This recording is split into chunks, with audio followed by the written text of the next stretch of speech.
Well, good evening, everyone. Thank you for joining us for City Council. Today is Thursday, September 16th. I would like to call this meeting to order. Okay, we will observe our traditional moment of silence, followed by the Pledge of Allegiance, please.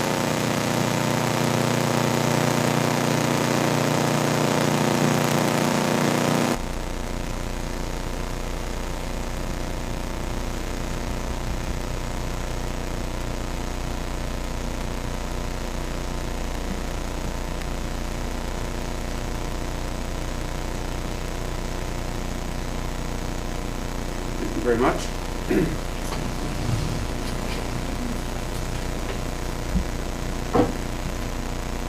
I pledge allegiance to the flag of the United States of America and to the republic for which it stands, one nation, under God, indivisible, with liberty and justice for all.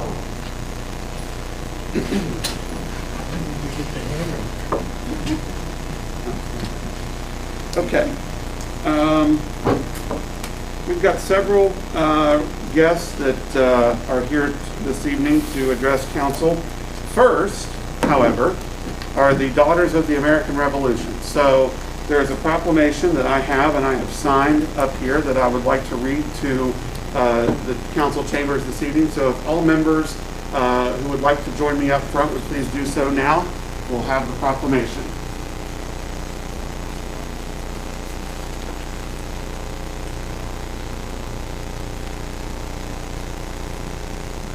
Oh yeah, right up front and center.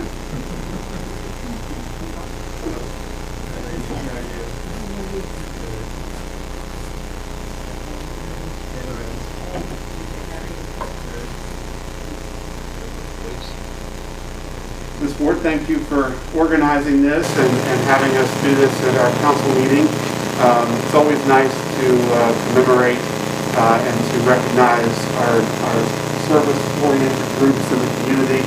And what more important document do we have than our Constitution? So if you'll allow me to read this, and then we'll do a photo op, and then the floor is yours to say anything or introduce the group, however you'd like to do it. Okay? All right, this is a proclamation to recognize Constitution Week 2021 in the city of Buckhannon. Whereas September 17th, 2021 marks is the 234th anniversary of drafting of the Constitution of the United States of America by the Constitutional Convention. And whereas it is fitting and proper to accord official recognition of this magnificent document and its memorable anniversary, and to the patriotic celebrations which will commemorate the occasion.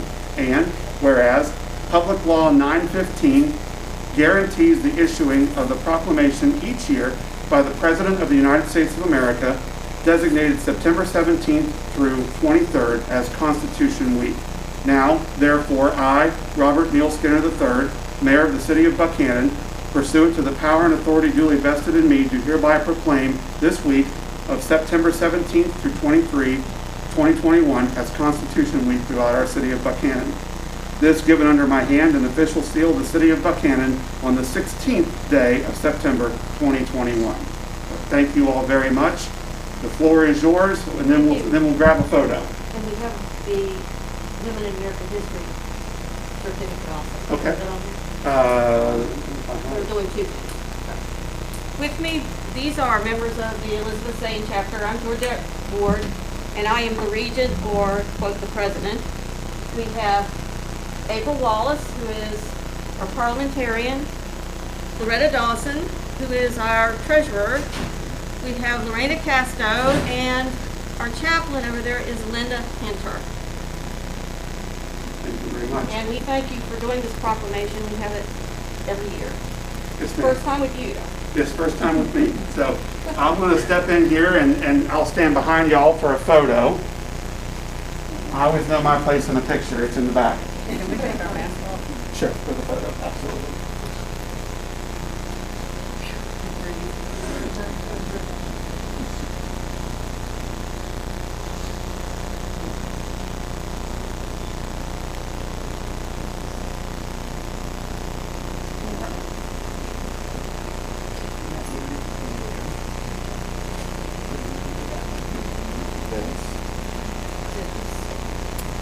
Thank you, ladies.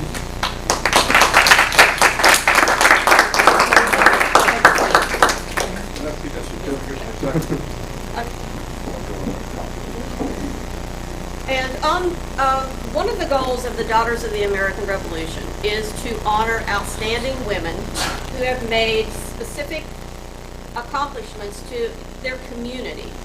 And the Elizabeth Sane chapter would like to honor Elizabeth Binky Poundstone with Women of the Year in the American History Award for her many contributions to the city of Buckhannon and Upshur County, including holding the distinguished title of being the first female mayor of Buckhannon.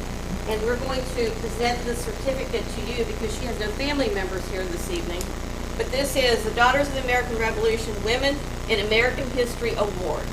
Thank you very much. Or presented to Binky J. Poundstone and the city of Buckhannon. Thank you very much.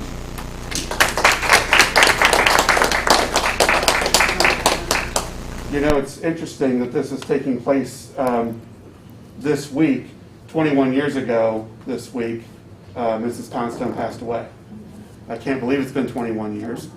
I was in middle school whenever that took place. So in 6th grade, this is 20 years of 9/11. I was in 7th grade for that. So I remember when Mrs. Poundstone passed away. So my parents were good friends of Mrs. Poundstone. So we will have this in City Hall for all to see. So I appreciate the honor and on behalf of the city of Buckhannon. And you have followed in her footsteps. So Well, I appreciate be proud about that. I appreciate that. So Thank you. very much. Thank you all. Thank you, ladies. Thank you. Be safe. Have a good day. There's some extra copies. Thank you. And we did hear from Vicky's family today, and she was very, very appreciative. I'm not sure if you Right. mentioned it or not, but yeah.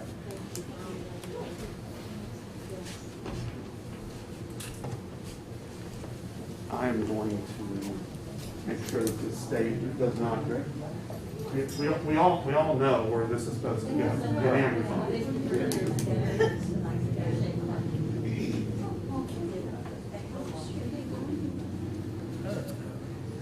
Got a hammer over here now.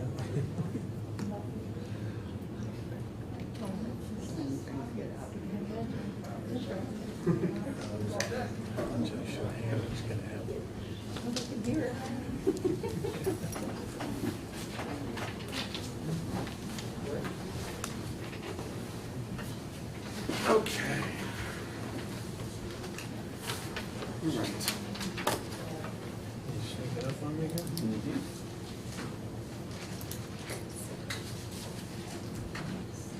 Okay. Next on the itinerary, we're happy to welcome members of the Upshur County School System. We've got Dr. Sarah Stankus, Superintendent of Schools. We've got Dr. Harrison, and we've got Mr. Jeff Perkins here with us this evening.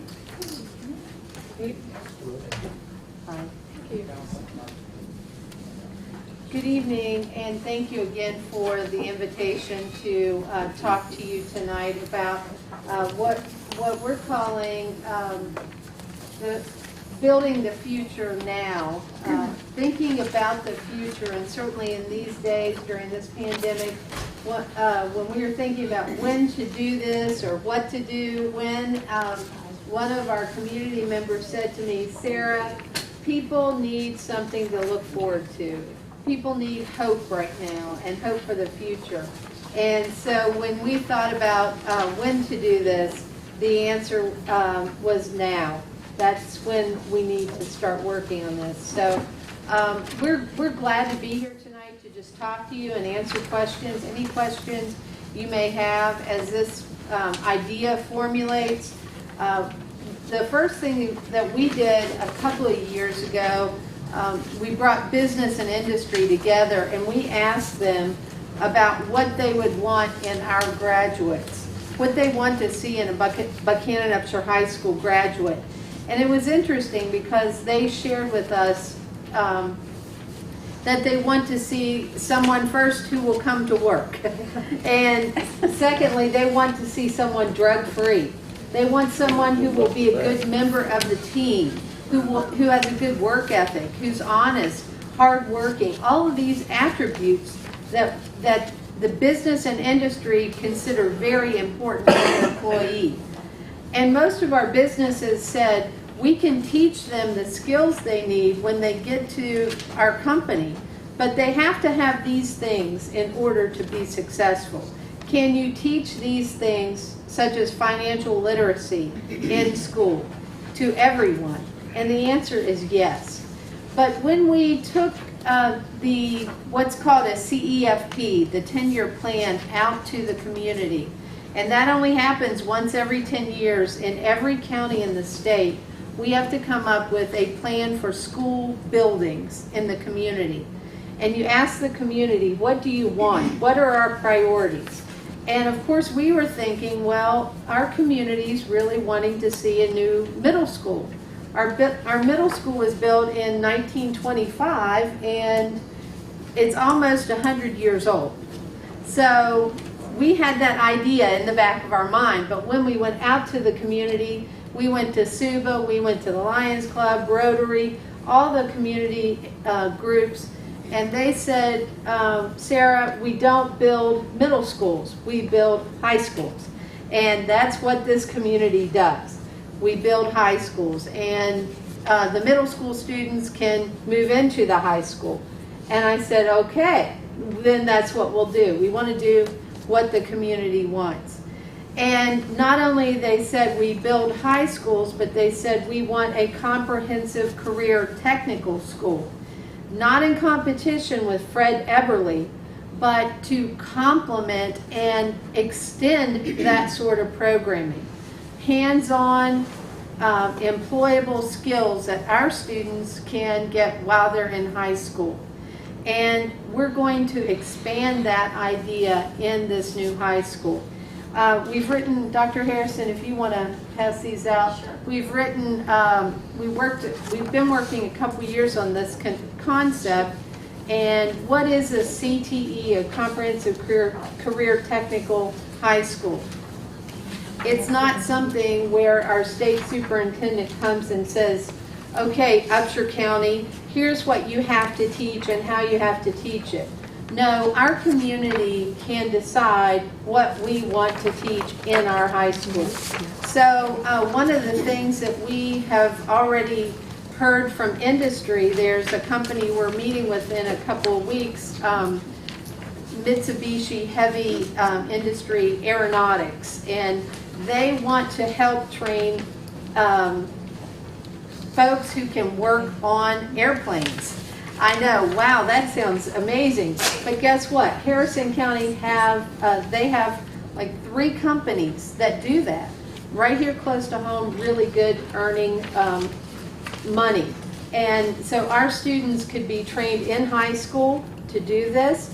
This company would help pay for the equipment and give us the teacher, and then our students can get jobs after they graduate. That sounds great. What else can we offer our students?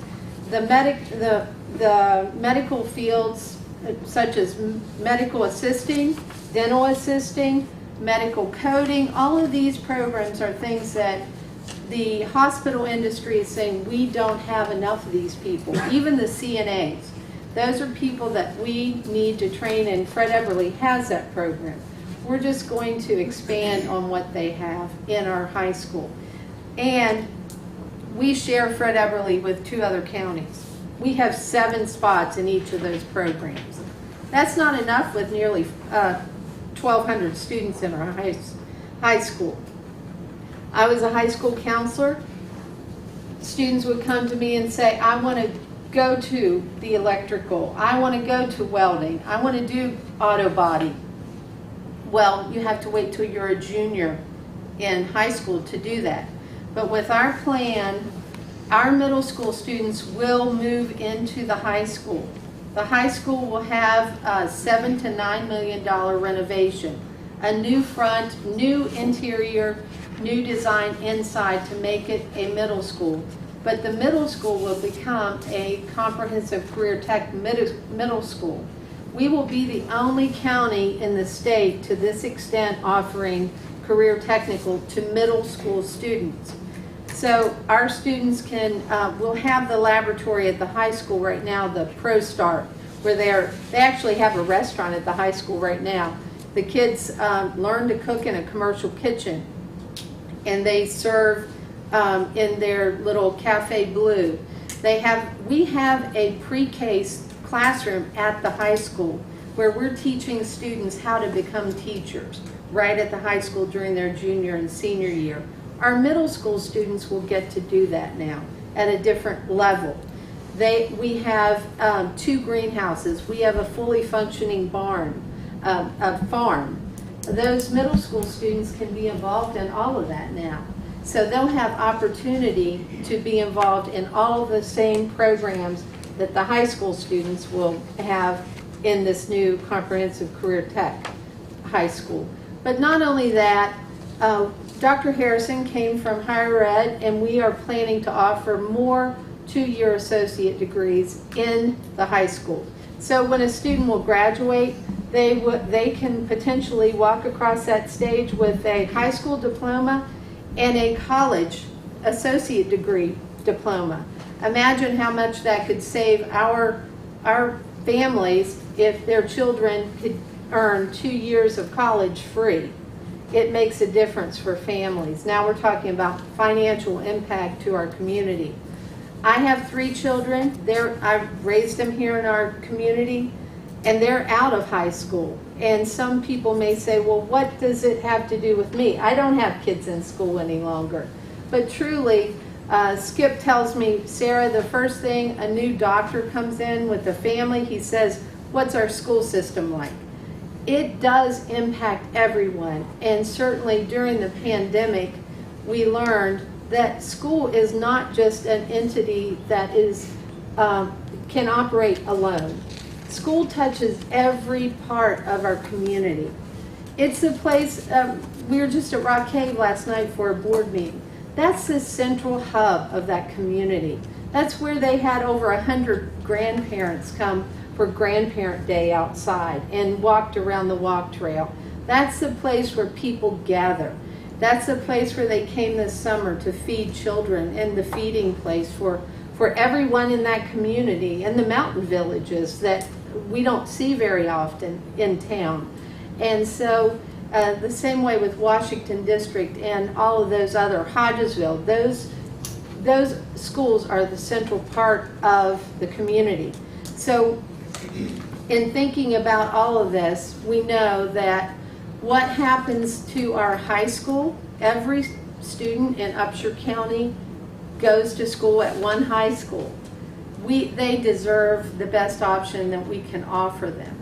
And it was 1974 when our high school was actually built, and they passed the bond to build the high school.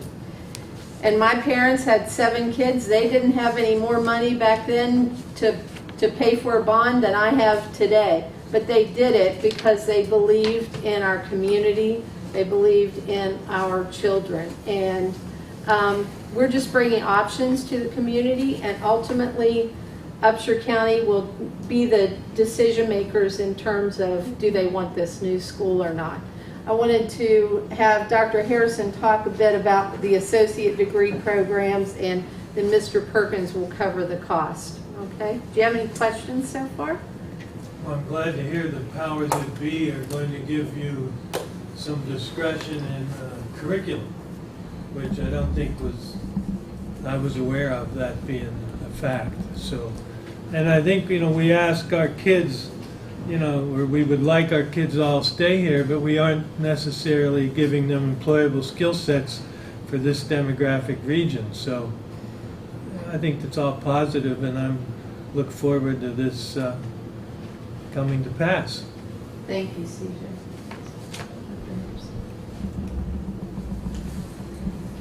So one of the things that we hope to accomplish as we develop this new high school in conjunction with our constituencies is we want a balanced education.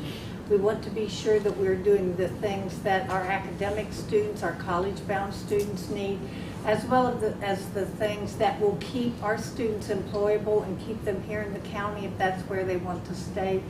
But we're working with several institutions, as we have been in the past, but basically what we've been doing is basically dual credit, where they would get a college credit as well as a high school credit for a given class.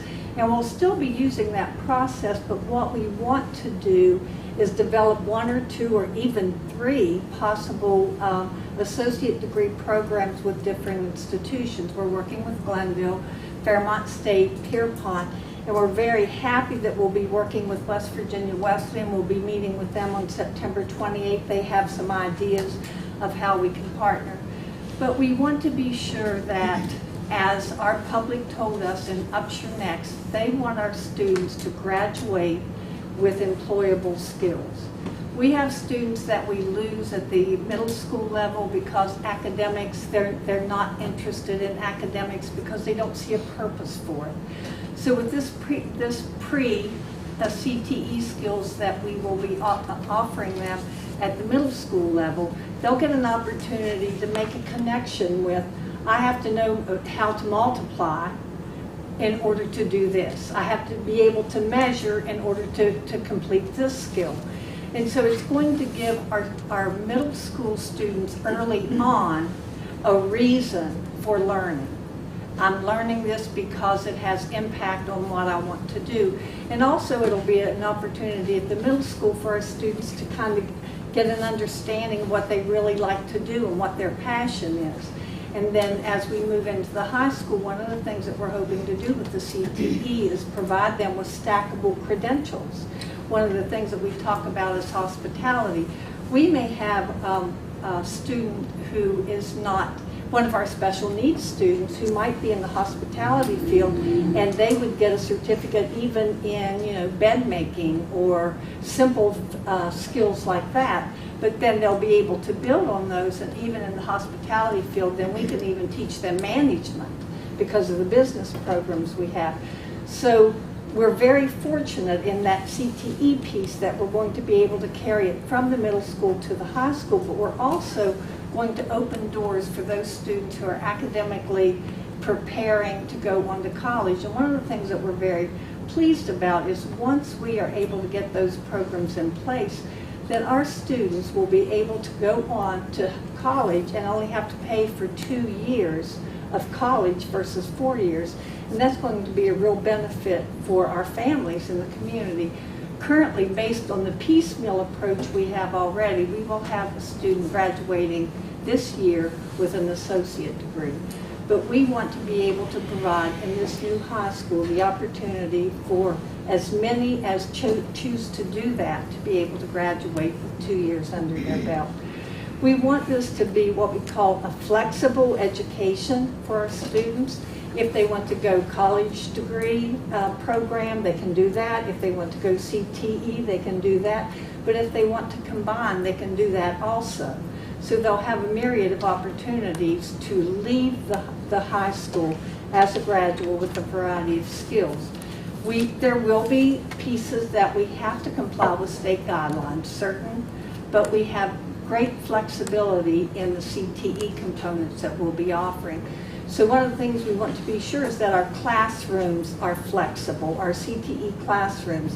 So we don't want to corner ourselves into building a classroom that can only be used for one CTE program. For instance, if we do dental assisting and 2 years later or 4 years later we see that that's not a good program, then we can quickly adapt to another type of CTE program. So we're hoping that with the new high school, we're going to be able to meet the needs not only of our community, but also of our state and also of our nation. One of the things we plan to do is create an advisory group of businesses throughout the state that will work with us to determine what is most needed in the area of CTE so that we can prepare our students for those fields. But it's an opportunity for Upshur County to dream, and that's what we're hoping to get as we have these meetings. We're hoping to get additional information from you that will help us better design the programs and offerings that will happen not only at the Reimagined Middle School but also at the new high school. Any questions for me? Thank you.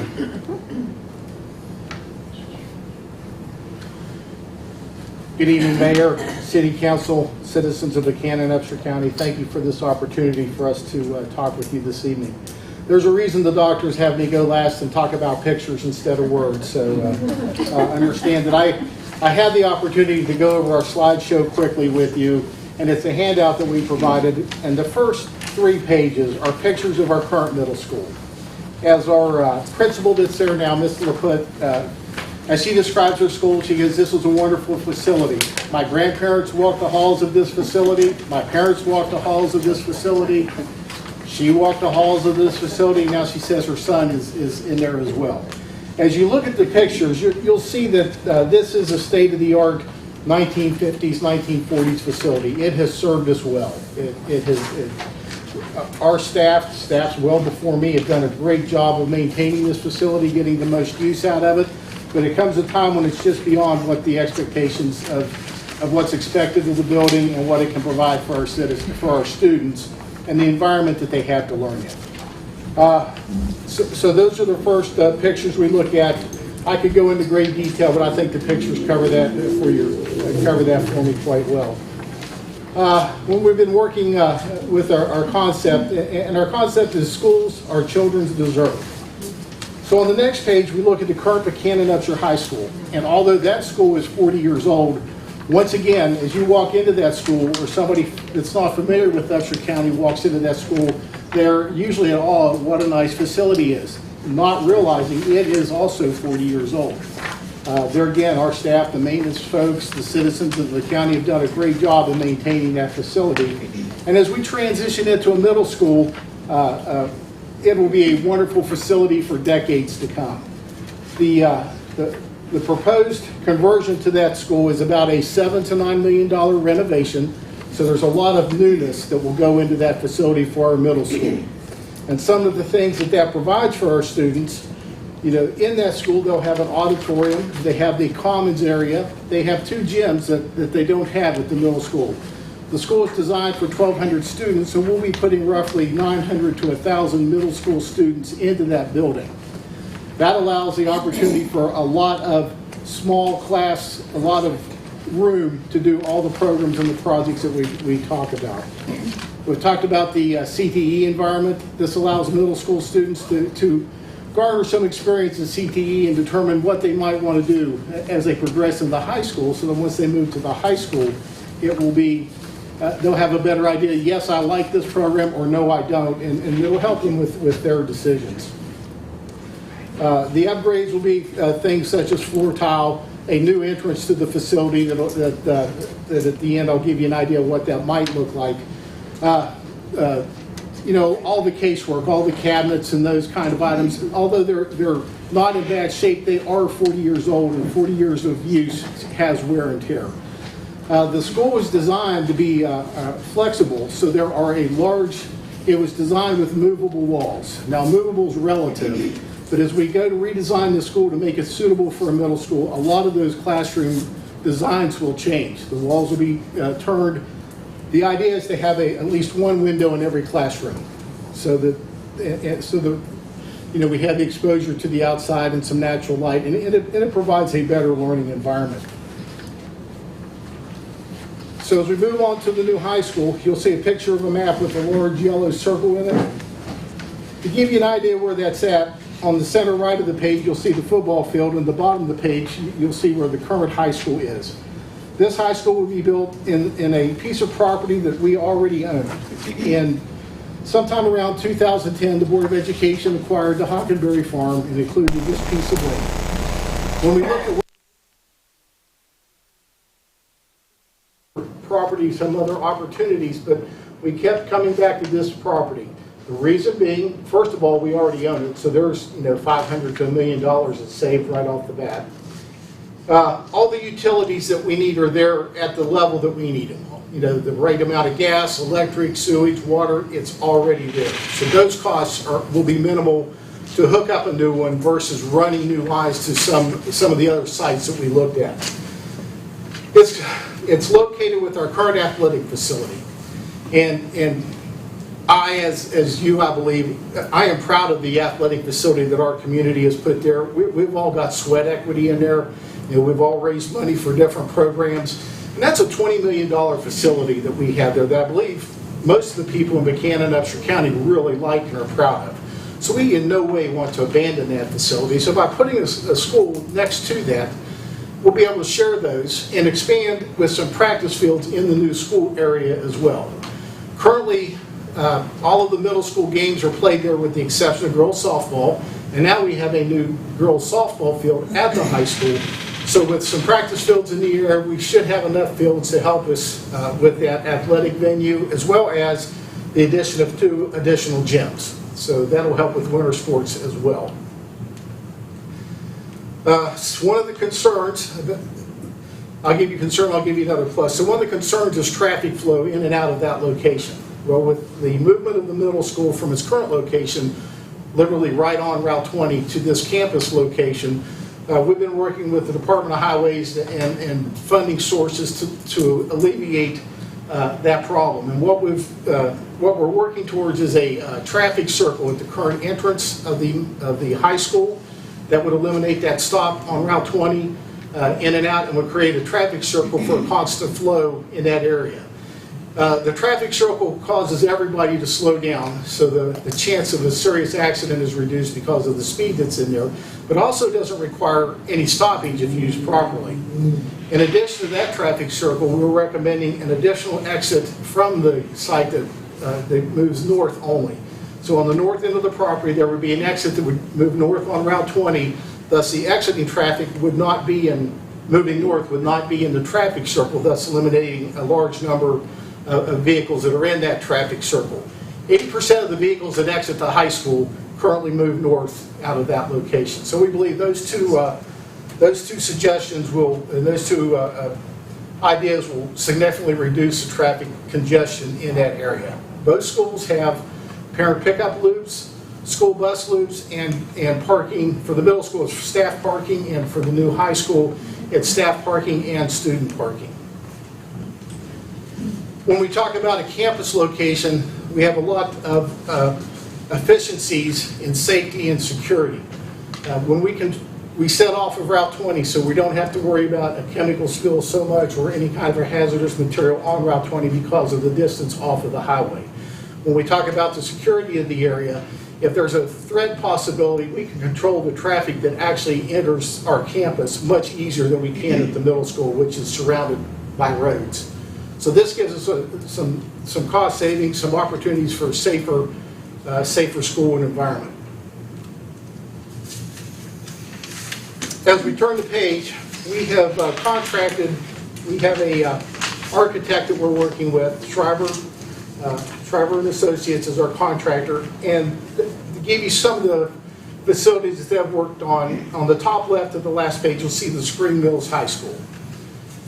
That is in Jefferson County, and that's the 3rd iteration of that design. Originally, the Musselman High School was the first school built with that design.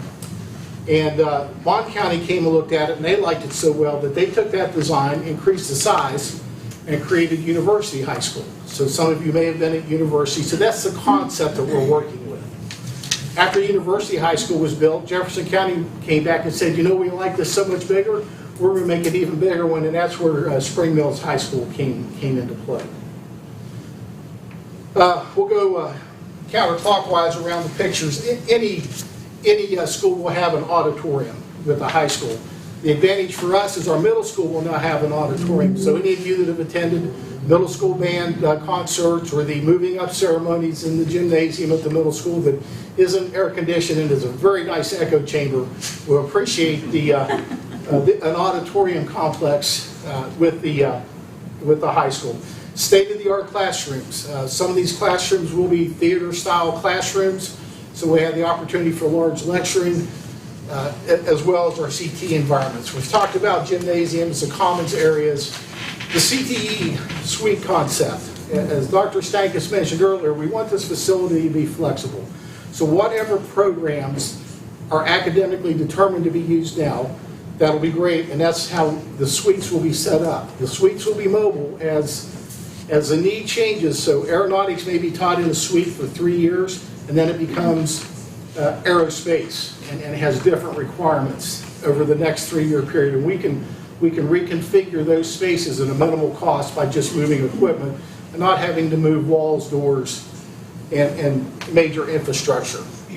So on the top right of this handout is the entrance that was put on the front of Moorfield High School. We've been working with the architect to use an entrance somewhat like this on the current high school to be the middle school entrance. This area would give us the security standoff that's required for a school's entry. It will also give us an opportunity to have the office area located at the front of the school, so somebody coming to the office would not be required to walk through the school to get to the office, and that creates a real security problem. So this would give us the ability to have a really nice front for our new middle school. The office will be in that location, and that will be where the public accesses the school. And it'll separate the students from the public until they've been vetted to enter the student body area. Any questions about facilities? Mr. Perkins, you Go want to ahead. talk to them about giving the middle school back to the community? Absolutely. So there have been a number of proposals, and we like them all. We're not going to be the ones who say what happens to the middle school, but we know that school, even though it's 100 years old, has a lot of value and has a lot of value to our community. We've been approached by at least 3 different organizations, one of which was with the Senior Center, where they have this concept of turning that facility into a senior living area. Great idea. We've had a presentation to turn the facility into a sports complex using the gym and cafeteria and some other assessments. Another great idea. And then we've even been approached about a boutique hotel for those wanting to spend the night in a 100-year-old school. They're, again, all great ideas. We're not the ones that are going to decide. We will provide that facility back to the community to be used for something. It will not stand vacant. It will not be an unused location. So that's the concept of the current middle school. So that's the fun part of my presentation. Now I get to talk about how do we pay for this. And I will tell you that it costs money to build a high school. It costs some money to renovate a middle school. So the cost of this project is $70 million. That is $52 million, I get this wrong, $62 million for a new high school and $8 million for the renovations of the current middle school. That $8 million figure will fluctuate depending upon what decisions we make. And we have some local funds that if we have to add $500,000 or up to $1 million, we have funding to bridge that gap if we need to. What we don't want to do is ask for more money than we need just to have. So we're on the conservative side. Myself and our facilities director work almost daily with the architect as we discuss cost savings ideas as we talk about renovating the current middle school. There are some programs in place now that have been identified. Mr. Shriver has $9.5 million that he says needs to take place within the middle school. Well, there's some current funding that's been provided through COVID that will take care of some of those items as we move forward, so that will reduce that cost as well. So there are some HVAC improvements that have been identified that we will be able to use COVID funding for that won't be a requirement for our taxpayers to pay with local funds. So $70 million, that's 62 for a new school, 8 for renovations. So how do we get to $70 million? We've been in talks for probably 6 months now with the School Building Authority in Charleston. We've made them very aware of our program. We've given them this same presentation. They've been to our site, they've walked the site with us, and they are excited about the opportunity that we are providing them to help support us. They like the idea of a CTE high school, and they extremely like the idea of offering CTE offerings in the middle school. We will be the only county in the state that will be able to offer CTE programs at the middle school level, and they're excited for that program. So with that being said, they have offered us $21 million towards our project, which leaves us a requirement of $49 million. So how do we come up with $49 million? Well, we do that through a bond initiative. In 2011, we had a bond initiative for $36 million for a new middle school. At that time, the interest rates were 6.5% for that bond. We would have paid $36 million for the bond and $29 million in interest because of the interest rate over 15 years. Currently, interest rates are at 1.15%. So we will be paying $49 million for the bond and roughly $7.5 million in interest. So this is actually costing less now for a $49 million project than our $36 million project was projected to cost in 2011. Understand inflation, so 49 probably buys the same amount as 36, but the amount that the citizens are paying is significantly less. And how much does that cost you and me as taxpayers? So using the amortization schedule and working with the county tax office, we have a bond election tax chart, and it is broken into two areas, Class 2 and then Class 3 and 4.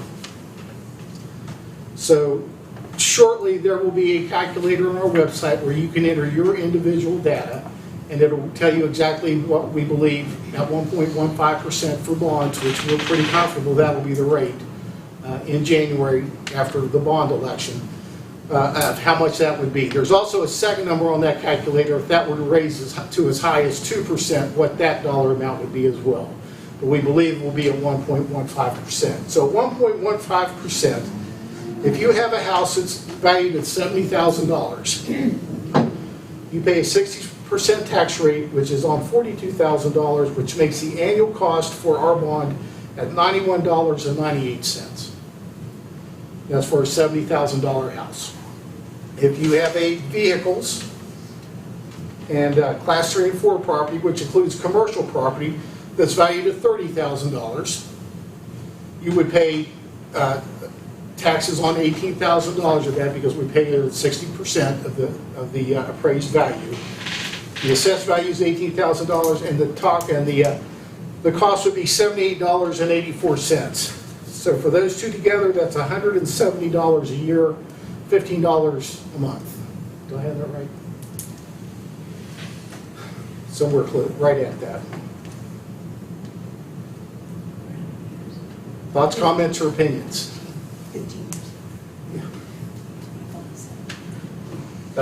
Like I said, this will be on that calculator, and that is a big concern. This is an expensive project. I won't lie to you. I am as tight as they come, and this is a lot of money. And like everybody else, I don't like paying any more taxes than anyone, so we're working hard to be as frugal as we can, but yet have the product that we need for the students of Upshur County. So I'll leave you with that. But it's a tremendously important investment for our future. Oh, it is. You know, Dr. Stankus often talks about when my parents, so I was in the second graduating class at the new high school, and we all refer to it as the new high school. I was 40 years old. I can remember my parents sitting down and saying, you know, this is a lot of money. We don't have it, but we're going to vote for it anyhow because it's the right thing to do for our kids. Knowing that I'd be the only kid that went to it from my parents' family, they chose to say, yes, this is something we need. At that time, that old high school needs replaced, which is the current middle school.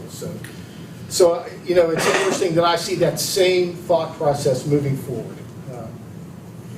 And I believe, you know, this is an opportunity for the citizens to decide if they want to move forward with this. We hope they do. We're going to do everything we can to make it the best opportunity that we can for everybody.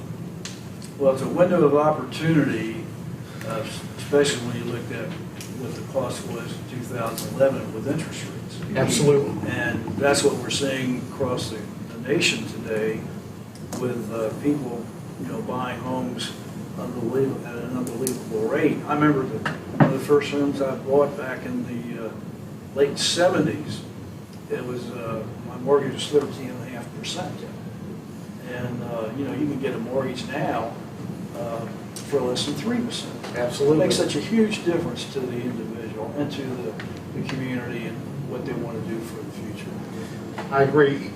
So I have the opportunity to work with George Carver, my predecessor, and he was the treasurer during the bond, and he and I were both amazed we knew, but when you actually sat down and looked at those numbers, it was surprising to both of us how those played out, because as he helped me with this, and I rely on Mr. Carter a lot for mentorship and guidance, he goes, this is a really good opportunity, really good time to do this. So, I appreciate his help, and I appreciate everything that questions. Yes, I know that there's a lot of pre-work and all going on, but in your mind, when do you look at the school being open? Great question.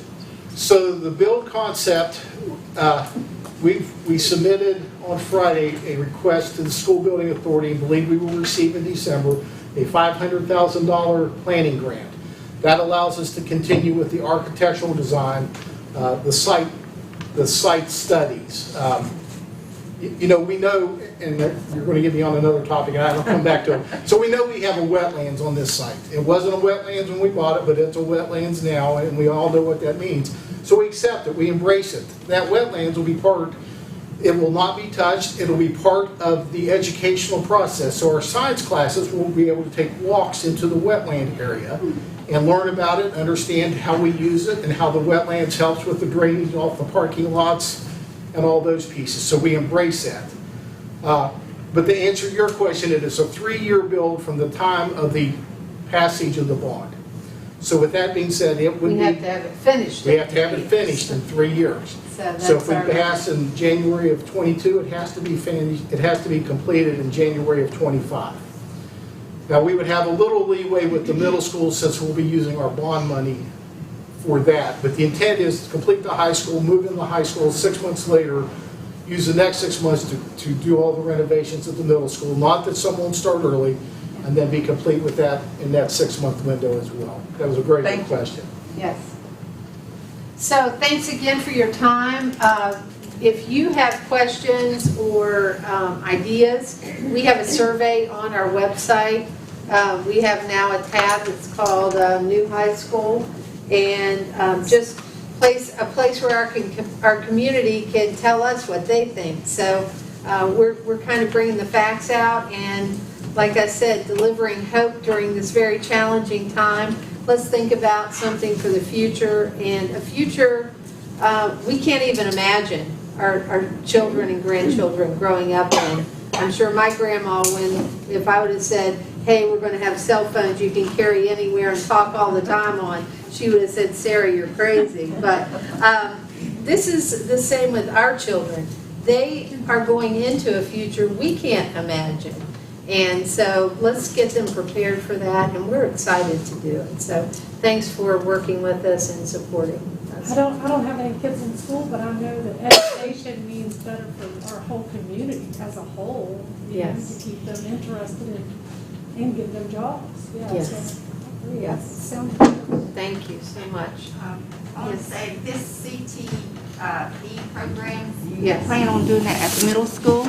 Yes. Well, I think that is where you really need to go after the kids, because a lot of kids at that age are so impressionable, and instead of it being like an elective for them, I feel they need to actually have to take one of those courses, because a lot of them don't have anybody to even direct them for those type of things, and I think it needs to be a mandatory class, at least one of these things, to give them an idea of what it's all about. And Thank you. We're calling that the age of discovery.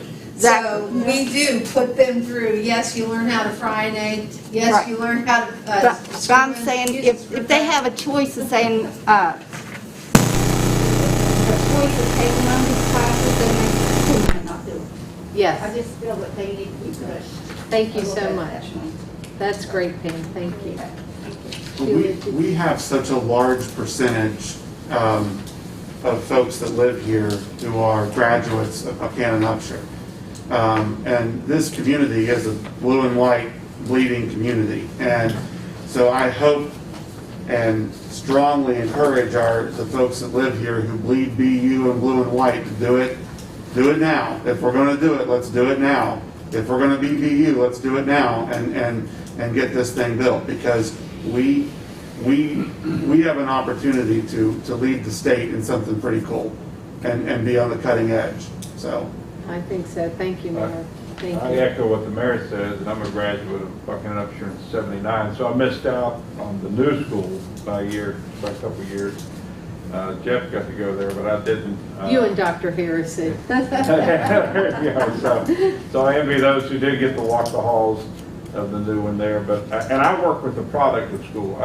In my business in the pageant industry, I'm getting older, but my clientele stay the same age, so I see the same age group every year and every decade. So I know how important education is. So, you know, I support this 100%, and I hope our community stands shoulder to shoulder, supports us 100%. We have to do this for our youth, for our children, if we're going to have a strong future. Thank you so much. And the window of opportunity is so unbelievably there with low interest rates. And I think when you are out to, I mean, some people are just anti-tax period and won't want to even discuss it. But when you take a look at the difference with what 2011 was, where it is now, you know, interest rates will go up at some point in time. They won't go up dramatically real fast, but gosh, we got to take advantage of this window we have right now. And I think that's really important to get the people in the community to understand that and try to work with those people who are there's just anti-tax people out there all the time. So. Well, having grown up in this community, and certainly Councilmember Thomas, you understand numbers better than anyone in the room. I am sure of it. But I think I have seen, what I have seen and what I've heard during these public meetings has been really optimistic and very positive. Our community, I feel that they want this. We didn't come up with this idea. It was our community's idea. Fifth graders are not going to the middle school. We heard they do not want that, so that's not going to happen.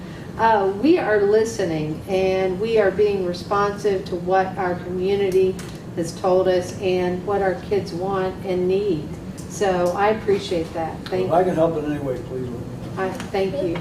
Thank you. Thanks for your support. As a landlord and a business owner, the most exciting thing is hearing about the career and technical side. Yes, Anybody that's in here and anyone listening, if you've looked for a plumber, an electrician, a brick mason, or any of those things, you can't find them. Right. And we can go, and I've talked to several of you, you can go days and weeks looking for people to do those things, and it's just not out there. And God bless those kids that see the value. They make a lot of money, and they don't realize how valuable it is. They've got a built-in job for life if they get those trades. Yes, so they do. absolutely. So good. That's a wonderful idea. Yeah. Thank you so much. Thank you all very much. Thank you. Okay, bye-bye. Have a good evening. Be safe. Since you promised your presentation will be oh so very short, It is. I'm gonna suggest maybe that you go, and then because there's a method to my madness before we get to Myrna Street, Jay is here with that too, and then there's an item that I want Jay to talk about down here. So if you want to go ahead and take the podium, it is yours. Since Mayor and council members, I gave you a quick fact sheet, kind of like I did before. Unfortunately, we're back in a similar boat, only worse than we were in May with you try to do a great community event and COVID said, no, you're not. So when I see the numbers today, I don't know what the latest were, but last I heard it was 602. Yeah.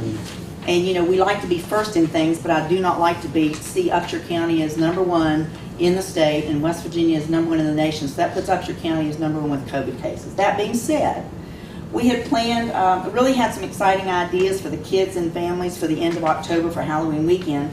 As of today, unless we hear different direction from the CDC or the governor, we're still going to have the barbecue. I've talked to some of you. We're still going to have probably 12 to 15, maybe as many as 20 barbecue teams. They'll be in Jim Hinkle's lot again. If you've looked at that lot, they can distance 10 or 20 feet apart. They don't have to worry about being close together. I've talked to Chief Kimball, and we've got plenty of room in the fire department to put judges at a good distance. So we want to go ahead with that. We hate to just keep canceling everything. So at this point, unless things change, we are going to have the backyard barbecue event. We've got teams already signed up from 3 or 4 states.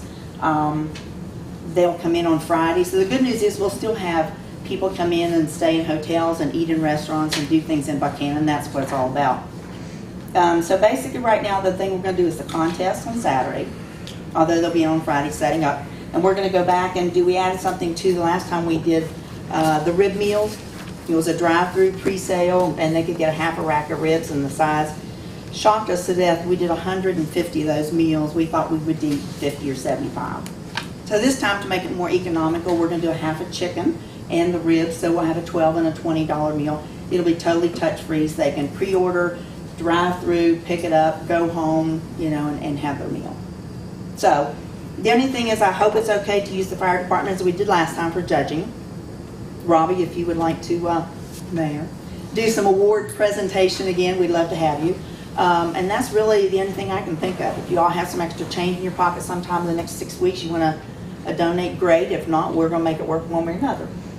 But I just want to let you know it's coming. If you have any questions, I'm happy to answer them.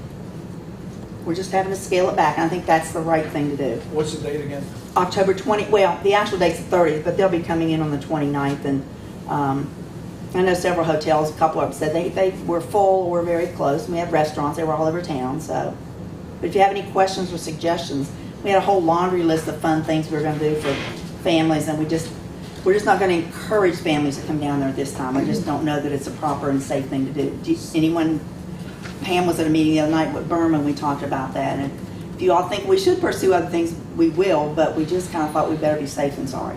So back in May, this ended on Saturday around like 2-ish, I think was the time frame. It kind of wrapped 2, 3, somewhere in there. Most of it did, because again, we had about 4 or 5 weeks to plan it, but we had people pick up meals from 4 to 6. Okay, on that Saturday. Yes. Okay. That's when they were. But the judging was done in the. Oh yeah, the judging starts at 12 and at 1. They'll do chicken at 12, ribs at 1. We'll probably have a award ceremony around 3. Okay, all right. Yeah. So you're thinking the same Pretty kind of. much, yeah. Okay. Because you know we have this on the discussion for of setting the time and date for Halloween. So right. That's. Is that on Saturday night? I think it was later. October 31st is Sunday, obviously. So it's more than likely.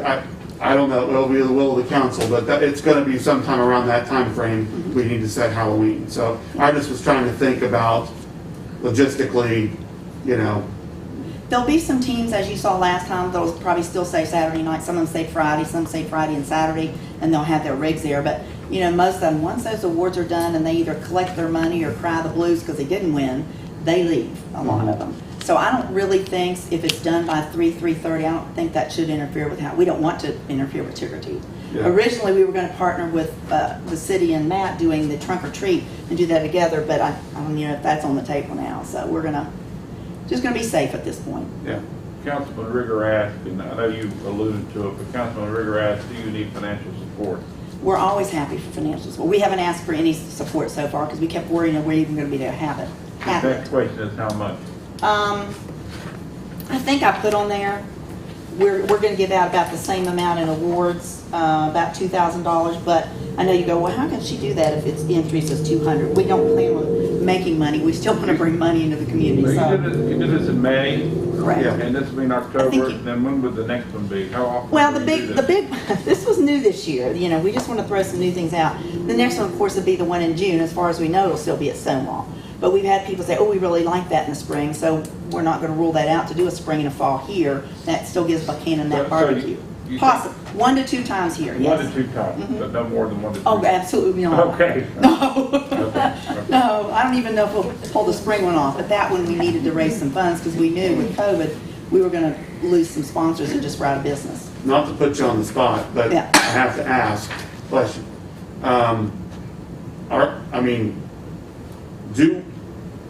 We have talked about continual upgrades in the Jawbone area of town. Mm-hmm. We are the old Chase drive-thru is slated to come down in the next 3 to 4 weeks in that time frame, which we're going to start working on improving that piece of ground. Right. I mean, are we in contention to try to get this to get the main event back in Buckhannon? Well, a good politician and a good person will always say anything's possible. I mean, I'll be happy to give you a list of what we need. I know Jerry mentioned you have 30 amp service there now. I don't know how many, but in going over it on an average on the larger event, we'll use 25 to 30, 50 amp RV heavy duty circuits. We'll need that many 30 amp circuits, and usually 15 to 20 or so with 15 to 20 amp. That's really the holdup almost anywhere we go, is that power. Yeah. They need a lot of power. You know, we for the first time, we moved with our scaled down Strawberry Festival. As you know, we moved the vendors, and, I like that. and everybody It was nice. that I talked to, and I know that CJ talked to, was very, very positive about that and hoping that that would stay long term. I have to totally agree. I mean, That was having the nice. music there and making it a Festival Friday style atmosphere. People bring their lawn chairs down, enjoy the food, have the music up front. That seemed to really, really work quite well. So as we continue to try to make that the event main area of our community, we have been and we will continue to work with the Strawberry Festival to make improvements there so that we can continue to get better in that area this coming year. But I think, my point in all this is, I would like for us to make that a very attractive venue to bring the event back to Buckhannon. The only other thing, and just food for thought as you're thinking and you're planning, we can give you a laundry list. The electric is the biggest thing. I don't think we'd have a problem with water there. I mean, there's hydrants, and we run all hydrants in Weston and Stonewall. We go back to the point of where do we do the judging. We did it at the Moose, which worked fine, but there's Main Street, and that was we're not going to close Main Street. I've looked at Stockard, but if you have, just think of the logistics. If you have 40, 50, 60, 70 teams, they're going to be in 3 or 4 spots. So let's say they're over at Jawbone. Just think in your minds, where is a large enough area to put 40, 50, 60 judges in a building? I mean, we can put up a 10, we've never done that. We've been blessed with always having a building. They like that. Well, if we coordinate, we've got the public safety complex with the room. Oh, it's wonderful. That's right across the street. But again, go back to closing that street so the teams can walk back and forth safely. You'd now have to close South Florida and or Madison, because if you've got teams over, I'm thinking where the Chase building is, now they've got to come over there, come over and across. I mean, that's just something that... I don't think Madison's a problem. Madison I and think Florida Madison is a aren't problem, problems South Florida. because there's not a lot of business interruption right through there. Right. The problem with Main Street obviously is, and Right. the Chamber of Commerce approached about having a dinner on Main Street this year, but we just said, and there's nothing going on now because of the numbers increasing, but it just isn't. We have got to make sure that we're trying to protect the fact that Main Street is a business street, and we've got to give our businesses now more than ever the best opportunity to be able to get customers in their doors. So we're trying not to disrupt the Main Street, cadence and flow and business traffic as much as possible. But, we've closed Florida Street between Main and Madison for Festival Friday events. The 4th of July event, we close it. Sometimes the Children's Festival, we close it there as well. The Relay for Life event, we've closed it. There's just very little business interruption there, and there are ways easily around that via Spring and over to Lightburn. That's an easy bypass there. So that I don't think is near as much of a problem as trying to get Main Street. We like to try to keep that open as much as possible for our business community. And that's the only place that we could think, and we've looked at that, is either the safety complex or the underground, the bottom gym of Stockard. And we looked at that, but again, if you've got all those teams like scattered all over there, you're still going to have to get them across, and that was just an issue. Council will have to decide if they're willing to, close it down on a Friday evening, because there'll be events then and then probably on Saturday. Don't know if you'd have to on Thursday, but for sure Friday and Saturday. Right. And the power. And I'm happy to sit down and tell you exactly what we use now and what we currently have, because we just put in some power at Stonewall, a new transformer, just to handle the extra power. Unfortunately, these teams, as they win more, they went from the little smoker with I say it's a pickup, a pop-up, and a smoker. Now, the backyard teams even have the RVs, and they're up to $100,000 motor homes with a $3,500 to $5,000 smoker behind them. So they just keep increasing in size and their electrical needs. I'm not worried about water. I don't think we have any, but you got to think about location for the judging, closing those streets, and the power.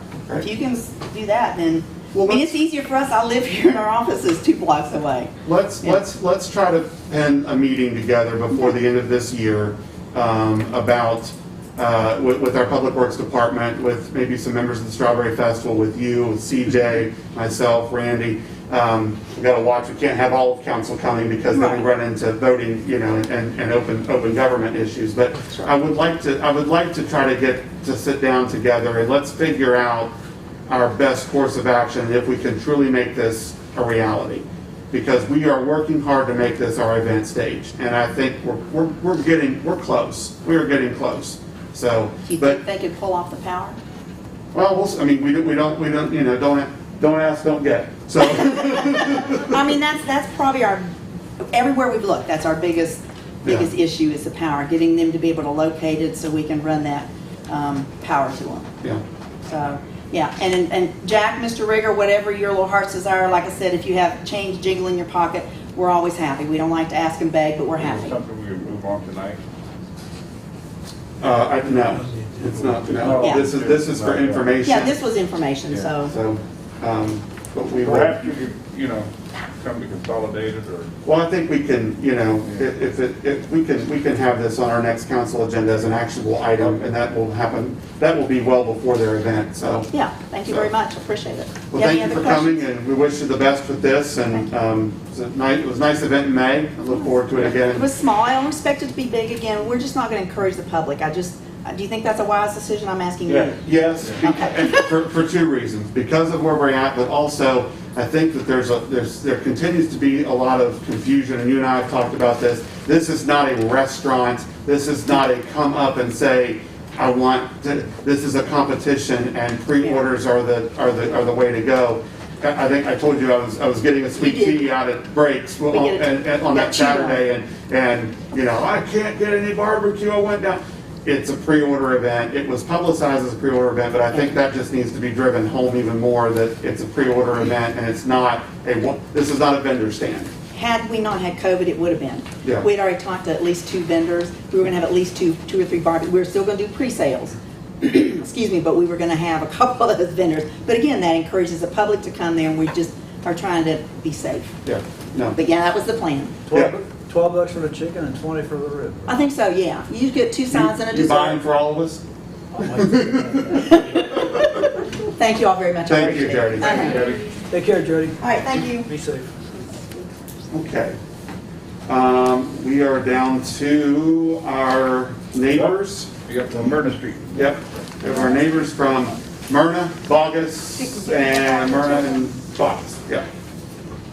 Well, I'm Bonnie Crum. This is my husband, David. We moved here 5.5 years ago, but I have roots here. I don't want to go there. I need you to for the microphone. Are you sure? Are you hard of hearing? Well, I'll tell you what. If you'd rather sit right here and talk to us, you can move that microphone right there on the corner of the table, and we'll still be able to hear you. Well, I'm not going to be talking that long.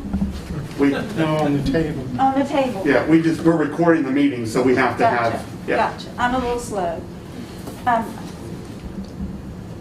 We've come to this meeting as a group of concerned citizens and property owners from the Myrna Street area of Buckhannon.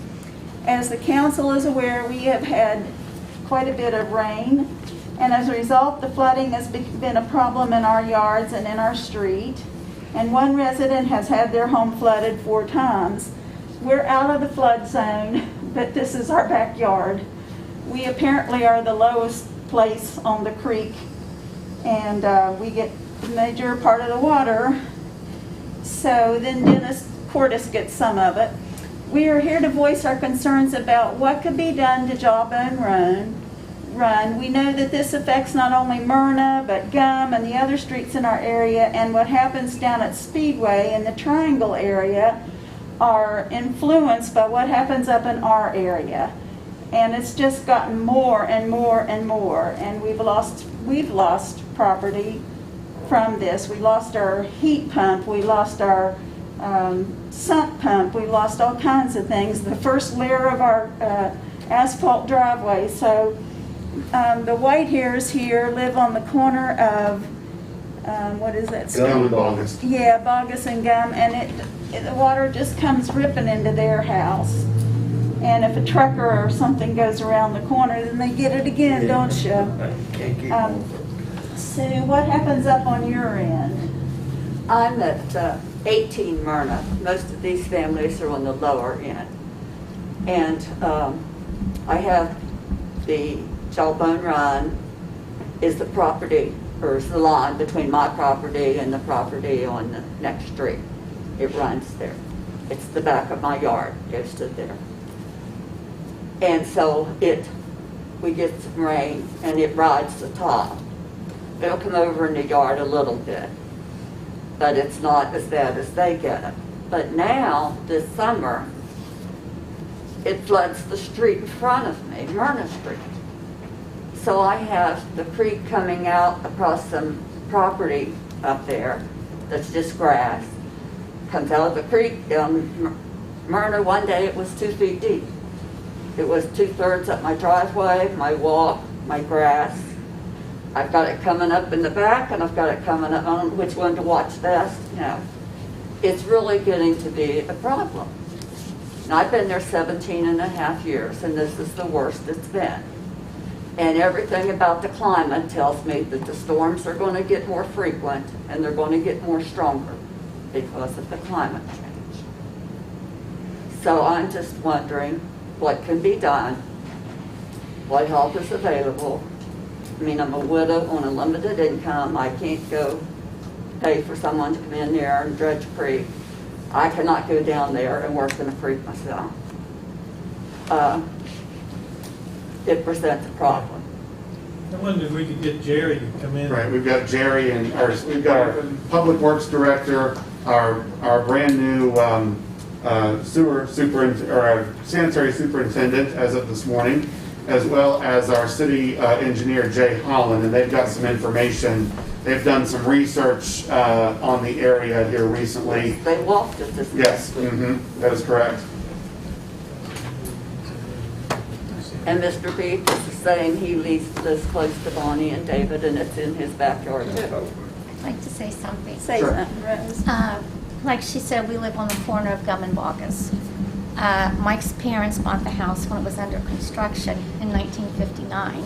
And at that time, Gum Street was just An alley. an alley, dirt road, and there was no houses up. But since, I guess, the development started, that's when things had started. His parents always had water. I've been a white hair for 51 years, and I've known. We moved in the house in 95.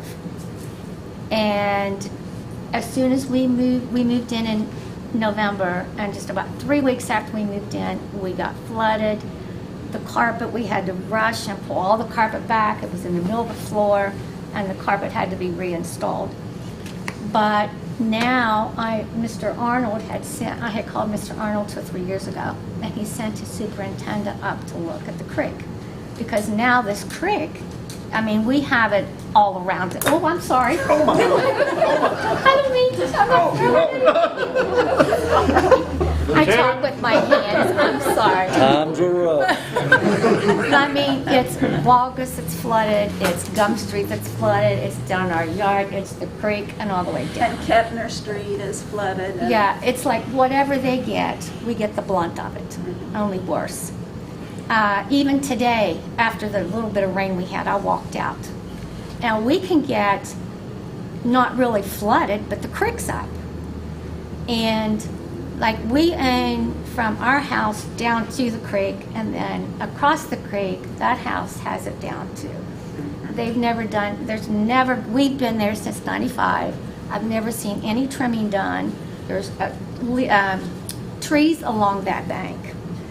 A few years ago, one of those trees, because every time the water's up in the creek, it's washing the bank away. And you can see the roots on these trees. One of those trees fell on us. It took out the back part of our house. We had to have it redone. We had pine hedges along on the top of the bank. It took all of those out, took out all the wire, everything. And there, right now, if you look, there is another tree that's going to fall. And it's going to fall on our house. Mr. Arnold, as I said, sent superintendent up one time. I don't think he's there any longer. But he told me that it would probably take, like, our bank is gone. A few years ago, Bobby Gompers came in and put up something to try to help the bank. Well, whatever he put in, it's about ready to go too. I have never seen, the water has never come over our banks like it has the last few times. We have an attached building to the back of our house. It even went out into that building this time. And, but anyway, the superintendent that came up and looked at it, he said, it's eventually going to start affecting the foundation of your house. So if we would want to put our house on the market right now, we wouldn't be able to sell it. I mean, I understand that the ARP funds that the city received can be used for this type of project. My question is, would you be willing to use those funds to take care of this problem? We have to have, our house is being damaged. We have to have something done in that area at that creek. Well, it goes in one side of our house and out the other, and then around the sides, and then on down the street. So our foundation is going to go too. But my house right now, from where we had the flood, what, in June? What is Yeah. that, in June, July? Yeah. Yeah, my house was tore up for 3 weeks trying to get because we built a room we built in the garage, so it's concrete floor. And one of my sons came in and built this thing that we could put the carpet over so it could dry, and so I could dry the concrete floor and all of that. It takes time. And just the flood, whatever it was, a couple weeks ago, it's still not reinstalled.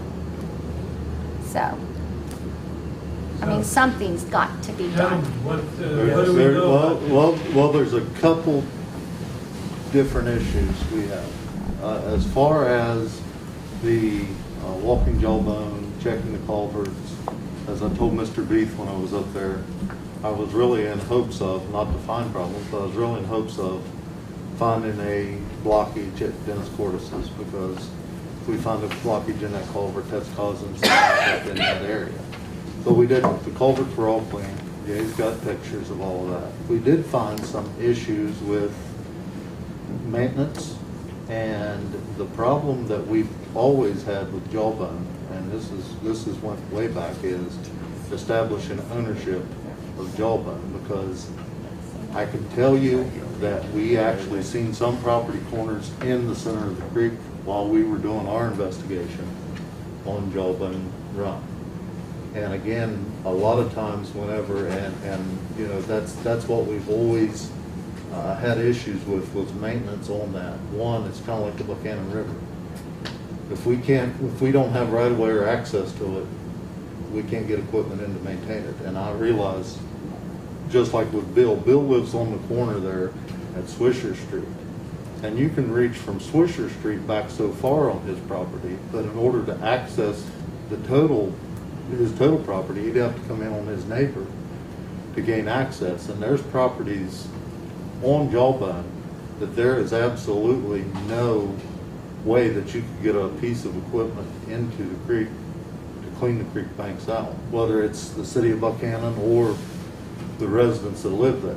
Now, I'll let Jay speak a little bit to what we discovered as far as this lady was talking about the water in the street, because that was another thing. We had never seen water run down the street on Myrna like it had been. You know, there's always been some flooding there, but not to the magnitude of the water in the street. And again, taking into account as what's been said here, there's been, you know, we've had a couple pretty significant rain events that are not typical of our weather, but look to be more and more coming. But we found some issues just at the end of Myrna Street. Like I said, I'll pass them all to Jay on that one because he has a site map with him. And keep in mind, this is all preliminary stuff. We just went up there, walked everything, the whole thing, actually crawled through the culverts.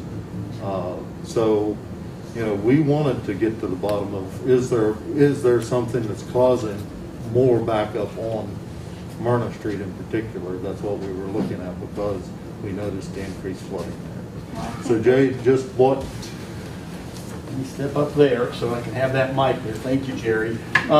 Like Jerry said, we started at Larchmont Lane, which is at the end of West Lincoln, and we walked entirely downstream all the way to the concrete box culvert at Speedway. We found what I believe to be, and they are called that, 4 locations of debris fields where something has caused debris to congregate, settle, and cause flooding issues.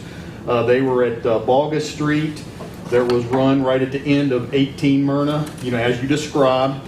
There was one at 10 and Kettner Street, which is shared by 12 Myrna Street. And then there was evidence of a debris field. The lowest point we found was right before the crumbs at the Queen residence. However, the Queen, which is the lowest point downstream, the field debris that was there, I believe, came from upstream. It has washed downstream. It has gone through the culvert. And because sediment and everything is settling out, once it's dry, these are low spots, even little shallow rains. We all love those summer rains, but they just deposit a little bit of sediment at a time. And over years and years and years, it chokes up the channel. But I believe the main culprit, thank you, is the one at the end of 18 Myrna. It's We're at 4 Myrna. Where's 18 Myrna? The It's end of the street. I'm at 16, and it's the next house. It's the very end of the street. End of the street. The property is owned by a trust out of Tampa, Florida. They're out-of-state owners. And what has happened is it's got a double S bend in the creek, on the drainage channel. There are large tree stumps, there's limbs, there's branches, there's weeds, and there's a lot of sediment deposits. And that is, I believe, truly where we had that intense rain, either the 14th of June, I don't remember anybody complaining about water in the street, but the last rainfall event on September 1st is where I heard that there was water in the street. I believe that's where that water is coming from. Well, there was a picture of water in the street from the first one back in June. Haven't seen it, but I'm just saying that's where I believe the water at that location is coming from. The debris, the debris fields that I referred to are not railroad, but timber landscaping ties. They were timbered ties that were nailed into the ground over time. Either the nails have rusted, they worked their way through, the wood has rotted away, but that retaining wall, half of it is still at the 10 Kettner Street location, and I believe remnants of it have gone through the culvert and deposited itself down at 6 Myrna, which is the Queen property. But as Jerry said, poor Ethan, we're going to have to get him some rubber boots. But between him and Jerry, they walked through most of the culverts, and I was on top taking pictures, taking measurements and all that. But we walked all the way to Speedway, and those culverts, surprisingly, were clear. There was nothing clogging this up. This is a localized problem in this area right now. Now, our next step is to go from Speedway out to behind City Hall, where we can walk through the 5-foot and 6-foot diameter jawbone pipes that were installed in the early 2000s, late 1990s. But I don't believe we're going to find anything, because if all those culverts are clear now, I have no reason to believe that they would be clogged downstream any further. But there is lots of evidence of sedimentation, soil deposits, and debris. And I need to stress that the property owner, somebody referred to it, you must maintain your stream banks. That there are property corners out in the creek. There are some that are on closer to their house, which means the person on the opposite side of the street.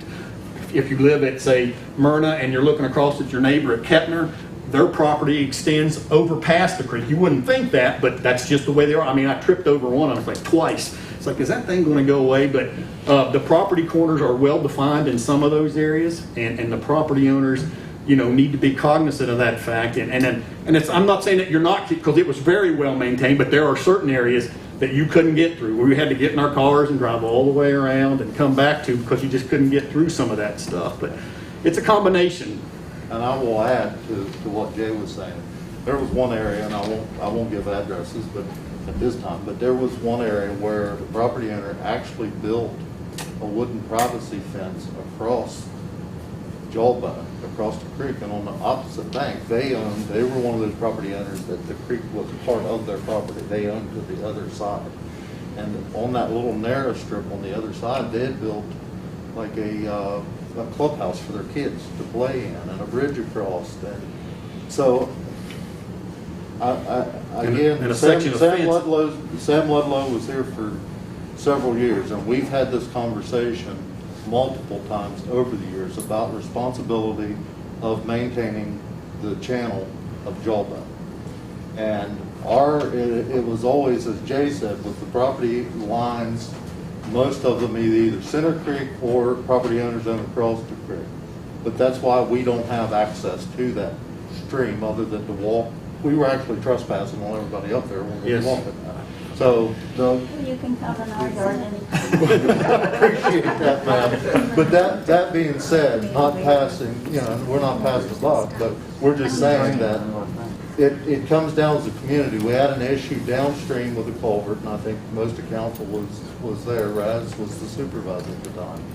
But with a culvert that someone had put in, and the city went in because it was causing upstream flooding. We went in and removed that, and we still have, that property owner still wanting that culvert reinstalled. Well, the city never put that. The easiest thing to maintain is an open channel. Whenever you go to put stuff through culverts, as Jay said, you have to give people Ethan's size to go in them, or you have to have specialized equipment, and it chokes the streams down. And one of the things that Bill and I talked about on his porch the other day when I was up there was, we want to move water as efficiently as we can. That's the goal. We could go up there and say, okay, we want to put in an 8-foot diameter culvert under all these streets and get that water out of this neighborhood. But that water is going to end up hitting the river. The river's full. So it's just going to start its natural progression of flooding back up from the river. So there is, and Ethan started doing some numbers, and I'm sorry, first of all, I was wanting to introduce, this is Ethan Croston. He's our new sanitary sewer superintendent.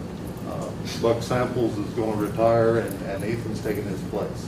So I'm sorry I didn't do that at the onset. But anyhow, as Ethan started preparing some calculations, and that's the first step, is to figure how much water is being created in that drainage way, which we've got a pretty good number, and is our culverts adequate to remove that water from the drainage way? And is there a choke point that's actually causing, water to get pushed back on them before downstream starts flooding?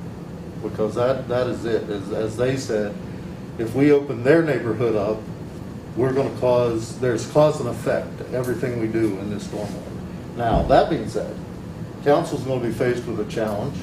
We know, and we've talked about it before, about some of the restrictions on stormwater coming down the pipe. I believe, and Jay and I had this conversation in the field the other day, and I think everyone's kind of in agreement here, that there's been a lot of development upstream on the Jawbone Run side of things. Anytime you add a house, you take away absorption, a place for water to get into and just to naturally get back into the water table. So if you think about over the years, how many houses have been built up at the end of that hollow, Lincoln Street, in that area, how much development has taken place. And each one of those roofs are an impenetrable surface, but that drainage water has to go somewhere. Everybody's paved driveway, everybody's concrete driveway. So again, that's going to be something that council, and it's not a popular thing, but these kind of issues are exactly what leads us to that, is we're going to have to come up with or implement strategies to retain stormwater when we have new construction or remodels in some of these neighborhoods, to have retention areas so that we don't create more downstream flooding for these people. And like I said, this conversation though, no matter what we say tonight, we can't solve anything tonight at this meeting, because I feel that the first thing that needs to be done is a study of the hydrology up there. Ethan has started. And I think once we have that and a better feel of how quickly that water needs to move and how quickly it is moving, then we can come back and say to both property owners and city council, here's what we think needs to happen there, and from that, then we establish where the responsibility is and who's going to do what. Study of what? The hydrology of that area. One person say. Hydraulic study. Thank you. So how long do you think that would take? Yeah. How long is that? For a study, we just, well, and again, on down in the agenda, you have where we just approved a on-call engineering service. So that could be something that council could take up as early as the next meeting as far as moving forward with that hydrology study. Are there organizations out there, Jerry, or individuals that have the, we can outsource and get this done on Again, Dave, outsourcing, whether it's outsourced or city crews, who or the property owners for that matter, if they want to do the maintenance on these stream banks, some of them, it's virtually impossible to get equipment into those areas. But you said there's a lot of places that have debris and logs or timber or wood. I mean, it seems to me we have multiple issues that we're dealing with, and some things with the current property owners. Maybe there needs to be a meeting with all the people that are having issues or need to maintain that particular area better than what they've done. And that's one of the things too we're looking at doing. But there again, we have to be able to do that. But, okay, the damage to us is from the flooding up above. And, I mean, our bank is completely gone. I mean, why should we, the last time, this was 3 or 4 years ago when you sent the superintendent out, and he said, it's going to cost you $25,000 to put up a retaining wall. Why should I have to pay for that when we didn't do anything to cause it? This has gone on for years and years. My question was, if it's the property owner's business to take care of their part of job, there are people who do get in there and weed eat and dig and take good care of it. There are other people who aren't physically able or not financially able to take care of it. And those are the folks that I worry about. I agree. And there again, that's why we have to be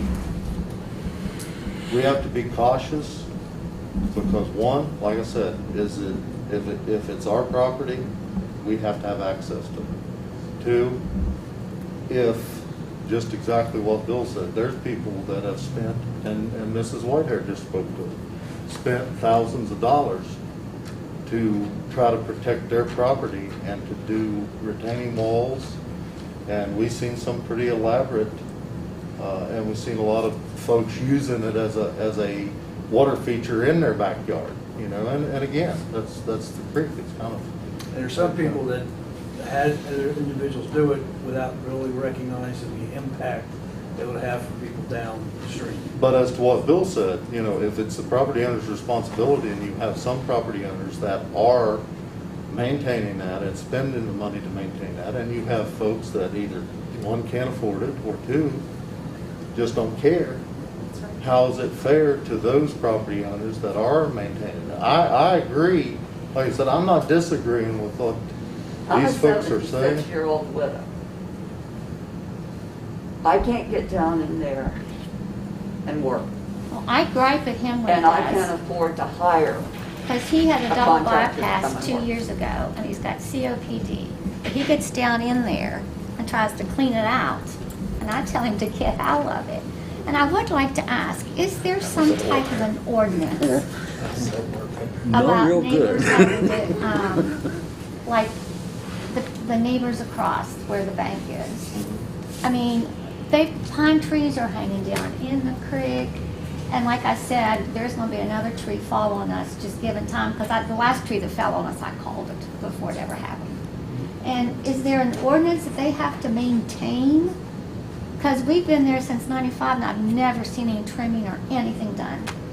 I will have to, that one, I will have to study as far as what our ordinance, what gives us, that's where we run into problems is. I mean, it having grows to keep over in on the our ordinance. yard and he gets out and, Because there's two things that can happen. If it's impeding the stream flow, uh-huh. You don't want to take care of them, I'll take care of the it. city, because of I've got the the impact to the neighbors, the other folks, then just like I said about the culvert that we removed, that the property downstream that was causing flooding upstream.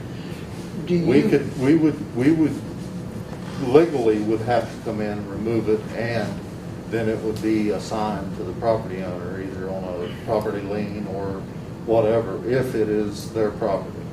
I've got a question for you. Yes, sir. That house behind me used to be Edith's, He is a mile and it fell in, the Yes. culvert, rusted out. Yeah.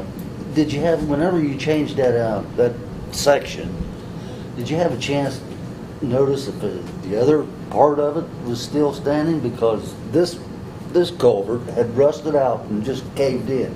Yeah, And a big sinkhole was there. We were actually in that culvert. I didn't know whether you... Matter of fact, sir, I about got stuck in the other end. You didn't notice the change, you didn't notice the diameter change. I didn't know whether you was able to examine the rest And of then it I or know not. what the problem would be if I'd have got stuck in it. We'd had a log in there. Yes, indeed. Yeah, you would have definitely had a problem. So that S-shaped place, you said that there's a lot of stuff in there.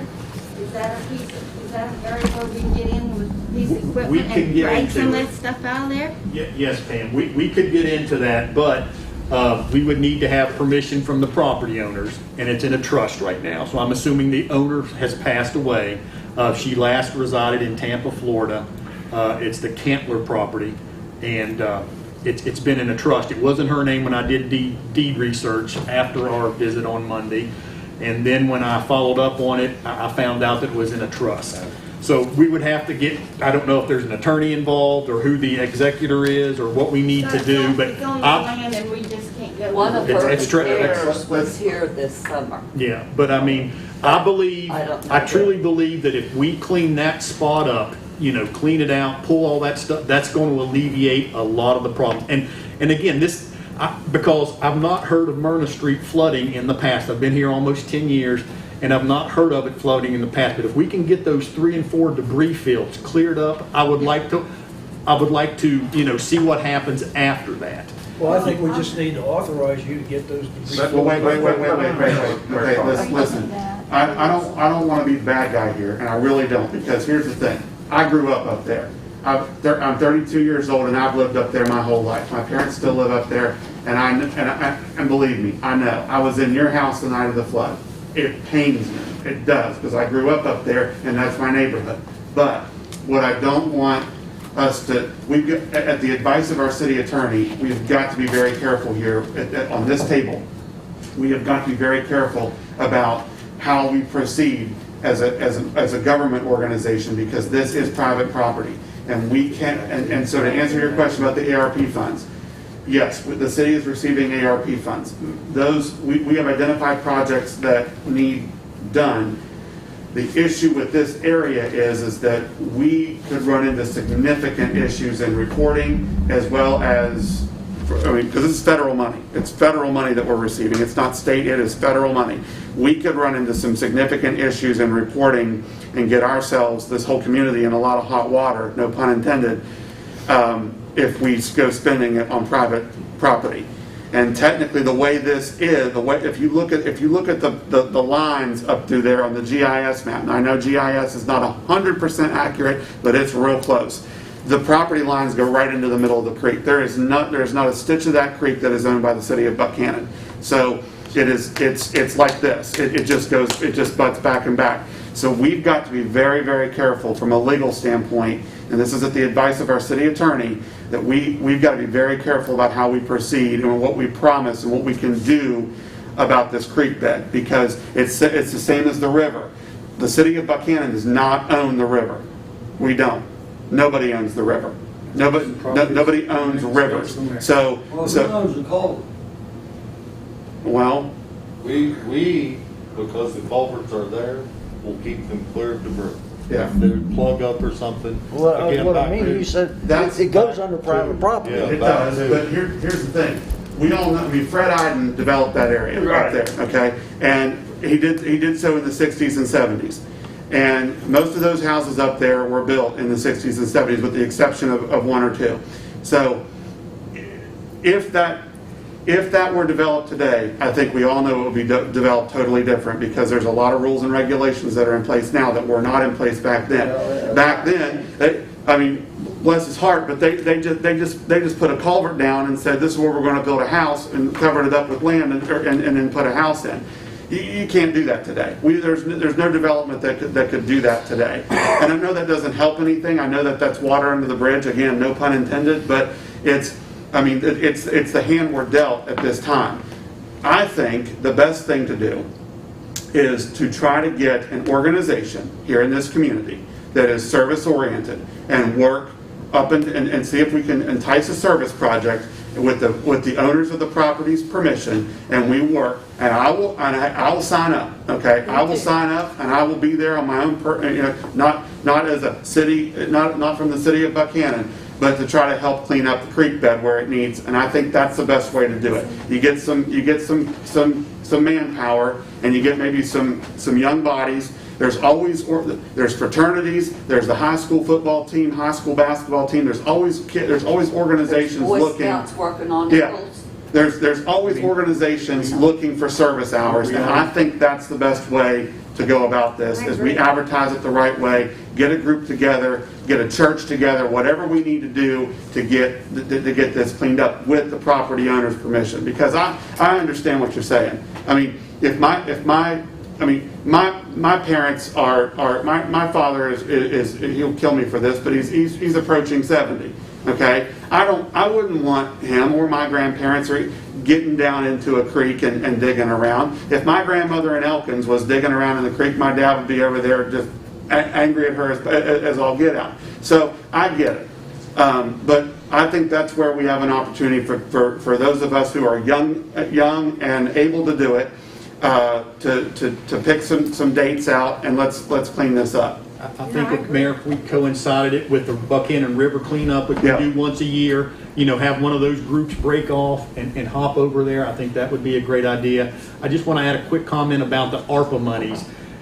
From my interpretation, they cannot be used for new projects. They have to be real rehabilitations or renovations of existing. They're very specific in what they're allowed to use on the infrastructure and on side. city-owned infrastructure. Right, and it has to be existing infrastructure. It cannot be new. So, I mean, I know where you were coming from, but if I'm reading it right, and again, that's why we're also going to talk about this on-call engineering services, because they're a little, not as well-versed, because it's all news to everybody and it's changing every day, but from the questions that were asked and some informal conversations, that they must be used on existing infrastructure systems. I don't know how they are up above, but us, we can't even use our bathroom when we're flooded. It comes, the sewer comes out the top. So Jay, you mentioned the hydraulic study. Yeah, the hydrology study. What's going to clearly identify the things that need done? So Well, if we do have volunteers or whatever, we got to be able to have some direction. Yeah, they'll point that out, CJ. I mean, we'll be able to determine the, and you want to plan for worst case, but worst case means money, so we take the average rainfall duration, the intensity of that rainfall, and we take the drainage basin because of the contours and where everything flows. We take all these factors into consideration, and you have to use some engineering experience. Yes, we've had some hard rainfalls recently, but they've been short in duration. That affects, the ones as opposed to real low intensity, but 24 hours long. Two different rainfall events produce two different sets of numbers. So they'll do worst case scenario and then they'll do average scenario. And they will come up with or we can, because Ethan's got a good start on it. I'm going to check his numbers just to make sure. But I don't have any reason to believe that they are incorrect, but we just want to make sure that we've taken everything into account. We've got these impervious materials, all this. You look at what it was and what it was supposed to be and now what it is developed. All these different factors come into play, but they will make recommendations. as to, we will look at these culvert locations, and that's where most of it will happen. Because if there's a blockage and doesn't allow that water that goes through, the sediment that's in those waters back up and settle out upstream. And Pam, that's what I'm saying. That's where that S, that double S. I truly believe that is the number one in that area up there. My fire pit's probably in there from June the 14th because it disappeared. But back to Mr. Whitehair too on the culvert, just to expand a little more on that. Anywhere that we have a culvert on a street right away, we have a responsibility to keep. You know, I knew that in the street, but like I was thinking, well, what you all changed the culvert, the collapse. Yes. It was through their yard. Yeah. And, you know. And like I said, like Jay or the mayor had said there earlier, there's areas that there's actually structures built over. Yeah, those culverts. And same way down on Lincoln Street. You know, we can't even, we couldn't even change the culvert if we wanted to without tearing down somebody's house or garage or obtaining right of way and changing the creek bed itself. And that's. And you don't want to do that. Again, you know, I know that doesn't help, but we've got. I don't know, sometimes I wish when that water was up, you'd bring a dozer up there and just run right through the bed. But there is, and Jay mentioned it, there's two types of flooding. And these last two events, the river was not anywhere near capacity. So whenever the river's full, you have that backup. And this is what we're talking about is localized flooding. I mean, because that river had its maximum capacity of storage, you know, during both of those. And I've talked to you about it, Mayor. You know, I said we couldn't have had a better time to have those waters because there's so much water that can be stored in that river. So it is localized flooding. But your question was? I forget what my question Well, was. how the river could be full. Yeah, how could the river be full? Doesn't it have some place to run whenever it gets a little over the banks? Yeah, that's the low point. If the lower point is where the water's going to go to. So just like with the flooding issues, you all get flooded where you live. The Whitehairs get the flooding from your all's neighborhood. Then Lincoln Street gets the flooding. And then Jawbone gets the flooding. Yeah, then the triangle, and then Jawbone. So actually with this localized flooding, what happens is, and even this evening, the rains we had this evening, I was getting calls from Com Center because the droughts couldn't take the water. And again, Jay just hit on it. Everything is designed for the normal. It's always designed to take the normal rainflow. Everything, and Jay can tell you, he's worked on this FEMA stuff for years. 100-year flood. That's what you hear. 100-year flood. 100-year flood. That's what things are designed to do. Those storm drains are designed to take that. Well, when you get more than what is in that normal, they don't take all the water, and that's what was happening this evening. Even if it's for an hour or two. The water as quick as the water was coming down. Jerry, my frustration is that you know, the mayor of the voluntary thing, that's all good and fine. But it's going to take time to get that organized and get people to do it. You've identified, you said, 4 places. Am I correct? Yes. 4 places are, if we could eliminate those 4 places in such a way, solve a lot of the problems. Is that correct? I believe so. I just don't understand. I want to be legal when we're doing it. I have to talk to Tom. But whether the property owner has not maintained it the way he should, we should go to the property owner. You know, some of the people that are sitting here say, you need to maintain that because you're causing us some problems. Well, that could take years to get them to maintain it. I'm saying that we need to do it quickly for these individuals here. I think Dave, take them years to get them to. No, I don't think it would. I think in 3 of the 4 instances, a half a day and it's fixed. Yeah. The other one is going to require cleaning out with a backhoe, pulling a new ditch, hauling those heavy and dead trees and all that sediment out there. But that's the one that's holding us up because it's in a trust and it's out of state. Let's get on the trust These right away. These aren't the only 4 problems in the city. Oh, no. Here's the thing. We've got other runs that are in town. Here's something that we do need to look at. I know for a fact we do not have a waterways banks maintenance ordinance. We don't have that. There could be some language embedded somewhere else in one of our 400 and some ordinances that we need to find before.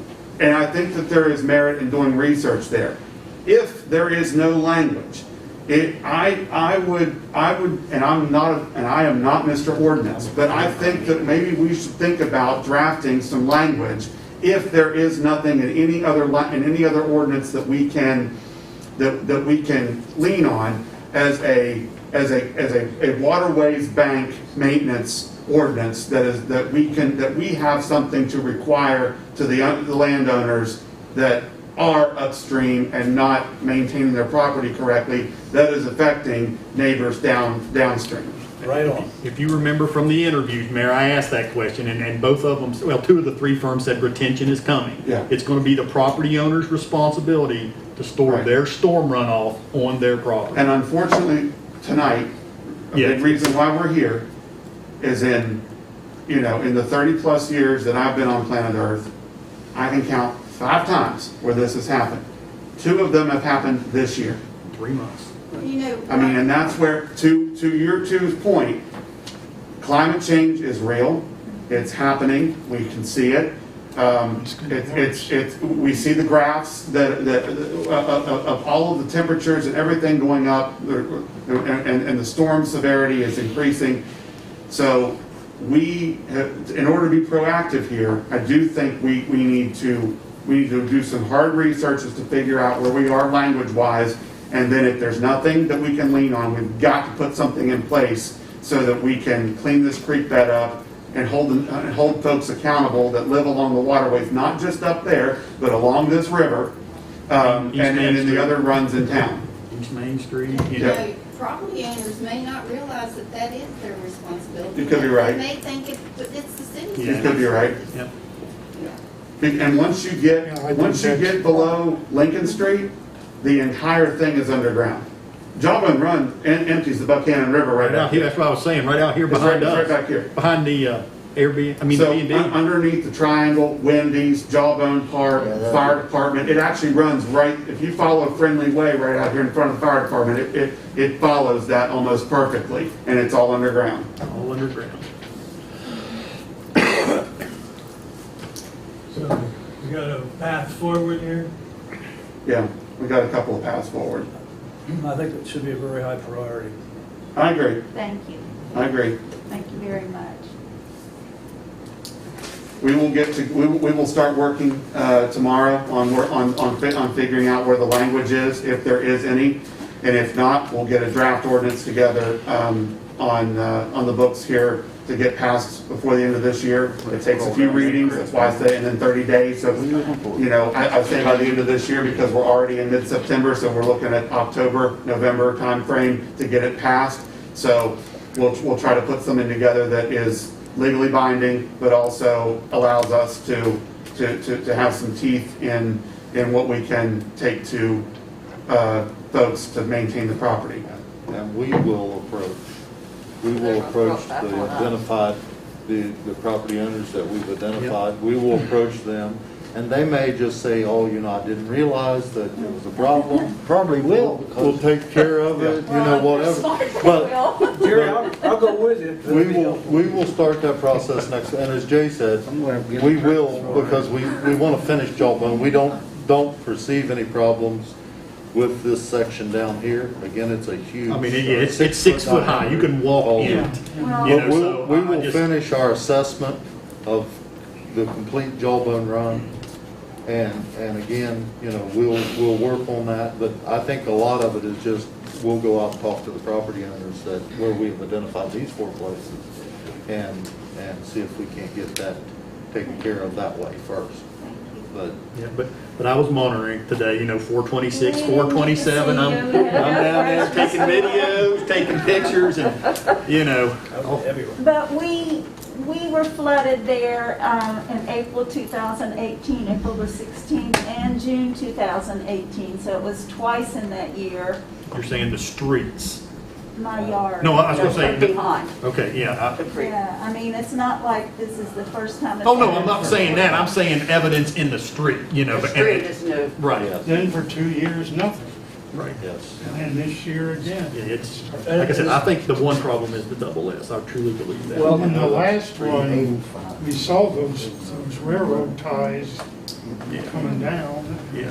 Just thank goodness they cleared the culvert, Yes. because if it would have blocked the culvert, everybody upstream of that culvert would have been not unhappy. Well, get on the tree that the roots are exposed and may fall on their property or their house. I think they need to cut it out. Do you remember the flood in '85? I was driving around in my grandfather's Bronco, yes. You know what? We never flooded anywhere in Myrna, Gum, and Bowles. No one had flood in '85, and the river was full. Because it come clear to Randolph Street down there by the Poe Bridge. And it didn't flood? It didn't flood at all in Myrna, Gum, or Bowles. out of flood. I know what happened west of your location. I know what happened west of your location. But that's amazing. And unfortunately, Mike, you're right, I mean, development changes stuff. And it's a consequence, it's unfortunate, I mean, it happens across the country. I mean, I guarantee you there's problems in Morgantown when they build all that development up on the University Town Center Hill and all the stuff that's below it. I mean, it's just, it's a consequence of I've never development. seen university like that. Well, I think our biggest problem back in Myrna and Gum is how fast the rain comes. It overwhelms the culverts and it overwhelms the streets. Yeah, be sure you put big enough culverts. That's where I think the problem is. We didn't get to hear you speak. I was just letting them go. He's a man of few words. They're doing good. Get smart. Well, folks, we thank you for coming. Thank you for listening. We hope we've got some sort of an action plan here together to try to get this fixed. And we will also pursue trying to get some groups together to help folks that may not be able to get some of the backs of the properties cleaned up. Thank you. Thank you. Thank you. Thank you. Have a good evening and a good weekend. Be safe. Oh, thank you so much. Appreciate it.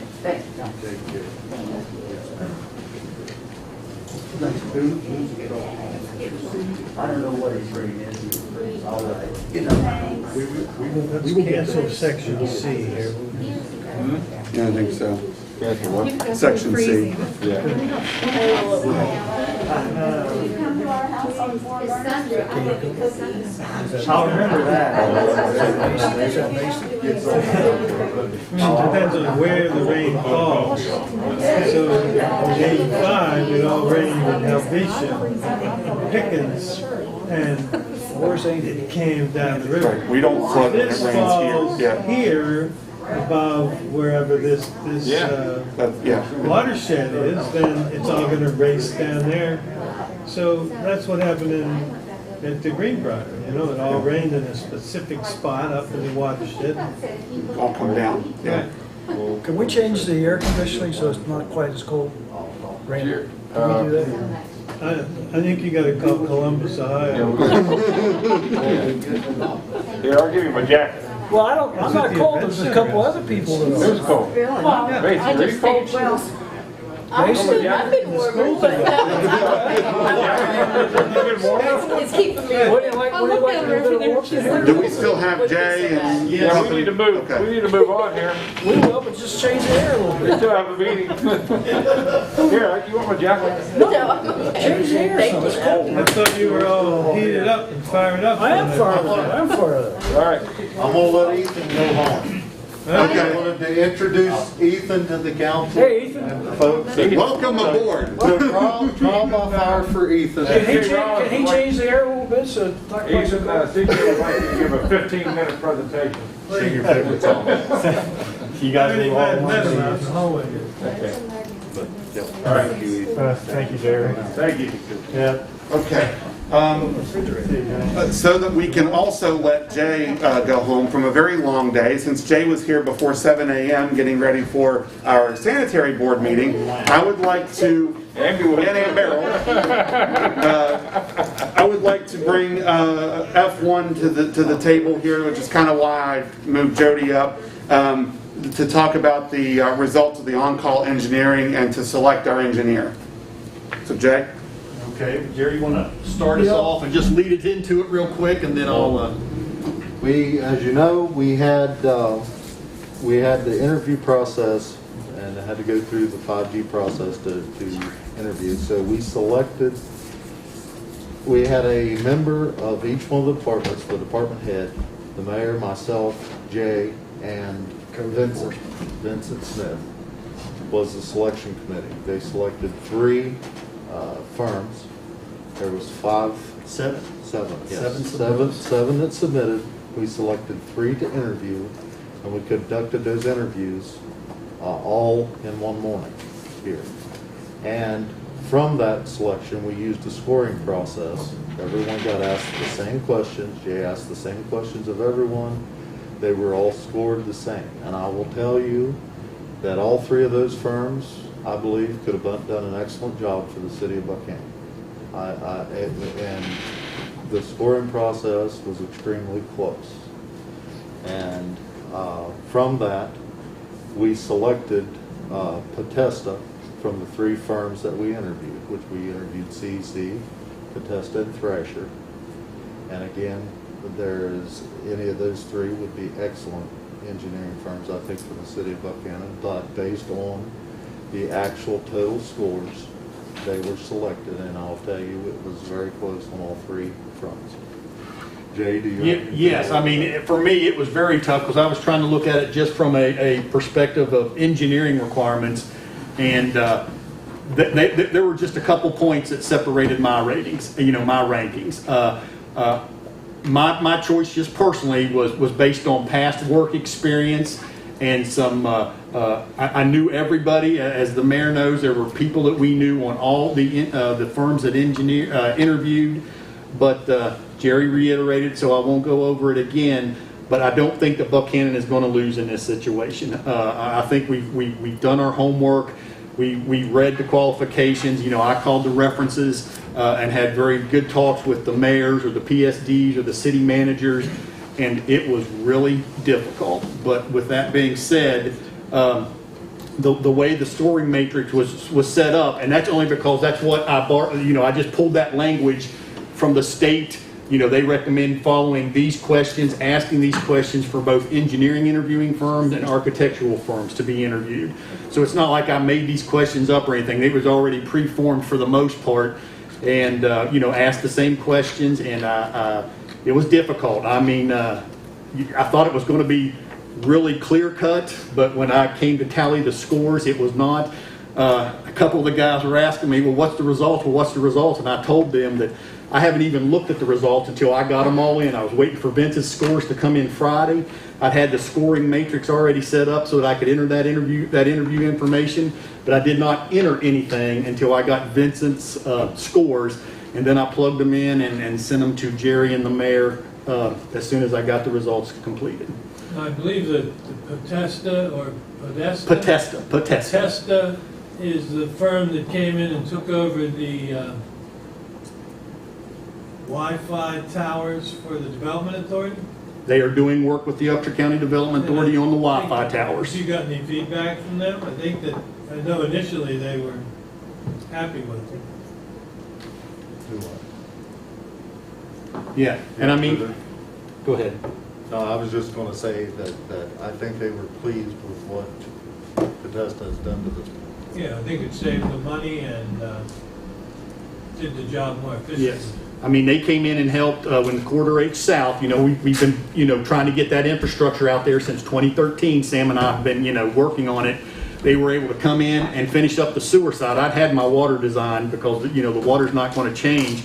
But, they helped and come in and helped finish that up. Then they assisted on the Corridor H North side. They've done a little bit of work there. But, if there's any questions that anybody has, but the next step is that we enter into negotiations. One of the conditions of the 5G process is no money can be talked about in the interview process. It is qualification based only. And that's why I said we got 3 quality firms to interview due to the scores. You can see that in the scores. So the next step will be to enter negotiations with Potesta, and and then that's where money gets talked about. And if we feel that they cannot do it for the money that we have available, we enter into conversations with the second ranked firm, and so on and so on. hopefully one of those threes we could enter into a negotiation and be happy with the numbers, because if not, we get to do this all over again. But I think that, whatever happens, as far as the firm being selected, I think will be a good job. And the reason for this was, as Jerry would like to point out, and I don't know if he did or not, was because we want to get in front of this ARPA project monies. Because right now, when I ask the question specifically to all the firms, if we select your firm, when can you start working with us on the ARPA? Because believe it or not, I mean, this is the beauty about Buckhannon. We are always proactive. And all three of those firms pointed out, you are so far ahead of everybody else right now. It's unbelievable. So we got to keep that ball rolling. We've got to get them selected and get them to construction, because as you all know, one of the projects is really time sensitive, and that's the Tennerton Water Storage Tank Rehab. So we need to get a motion to pass this? Is that it? I move we accept the recommendation of, to start the interview process or negotiation process with Bethesda. I second. All right, we have a motion by Mr. Rollins, a second by Mr. Thomas, to appoint Bethesda as our on-call engineering agent of record. If there is no further discussion, I call for the question. All those in favor, please signify by saying aye. Aye. Aye. Those like sign opposed. Motion carries. Is Jack still on the phone? He was going to text his. Okay. And if you'd like to see the actual scores, I mean, Jay has the scores. Yes. Okay. Thank you guys for Thank you. Yeah. Just a quick update, Mayor. We talked about this in my office earlier. I got a call from the roofing contractor. Today is Thursday, so it must have been Tuesday. I was hoping for better news. Not that it's bad news, but the material, the roofing material, the ones that we need the most, the rubber membrane, will not be here until the 3rd week of October. What I don't like about that, he's only going to need about 2 weeks. But what I don't like about that, that's the wet season, and I really don't want to open that roof up if we don't have a 2-week window. I've asked him if they would postpone it. If they need a place to store it, I'm sure we could store those materials down at the street department's office. But it's just rolled up rubber membrane. But he's checking in to see if his boss would allow them to postpone it until next spring. They made repairs this time last year, if you all remember. They seem to be holding up really well. There's a couple leaks that happened September 1st, I believe, in areas we hadn't seen before. But that's the bad news. The good news, if there is a 2-week window, the project will be done. But I just don't want to me personally, I don't like opening the roof up at the end of October. Okay, thank you. Check the weather. Thanks, Jay. Thanks, Jay. Thanks, Jerry. Okay. Public Works Director. It's 9:10. We are ready for our department. Thanks, Jerry. Yeah, you're welcome. I don't have a written report, so you're welcome. Just a report on Spring Street. Yeah, nothing's totally going on yet. Just a quick report on Spring Street. The gas company's in. They've gotten probably, I would say by this evening, they were probably about 70% of that main line finished. So as soon as they're done, our guys are ready to start sidewalks. And matter of fact, they kind of were in our way today, so they went over and installed some of the lights on Canal on that new piece of sidewalk they did. One of the reasons was that since Community Cares put that lot at the bottom, they have requested lighting down there for their employees. Of course, through the winter months, they're walking to and from work in the dark. And so that was one of the things that we told them we would get them lighting, but we didn't want to go have the power company put up lights knowing we were going to come right behind them and put these light poles up. So we've got those 4 poles up. As soon as we complete that sidewalk there in front of Bryson's, we'll be able to energize that circuit, and those lights will be on that side of Canal Street. So it wasn't a waste of dragging our feet today for letting the gas company get past where we needed to start forming our concrete. The only other thing I have is under strategic, and no voting results.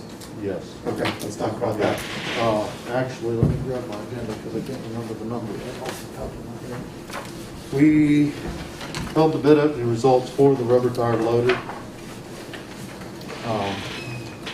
We had 2 bids. One was from Appalachian Equipment, the other from Cleveland Brothers. And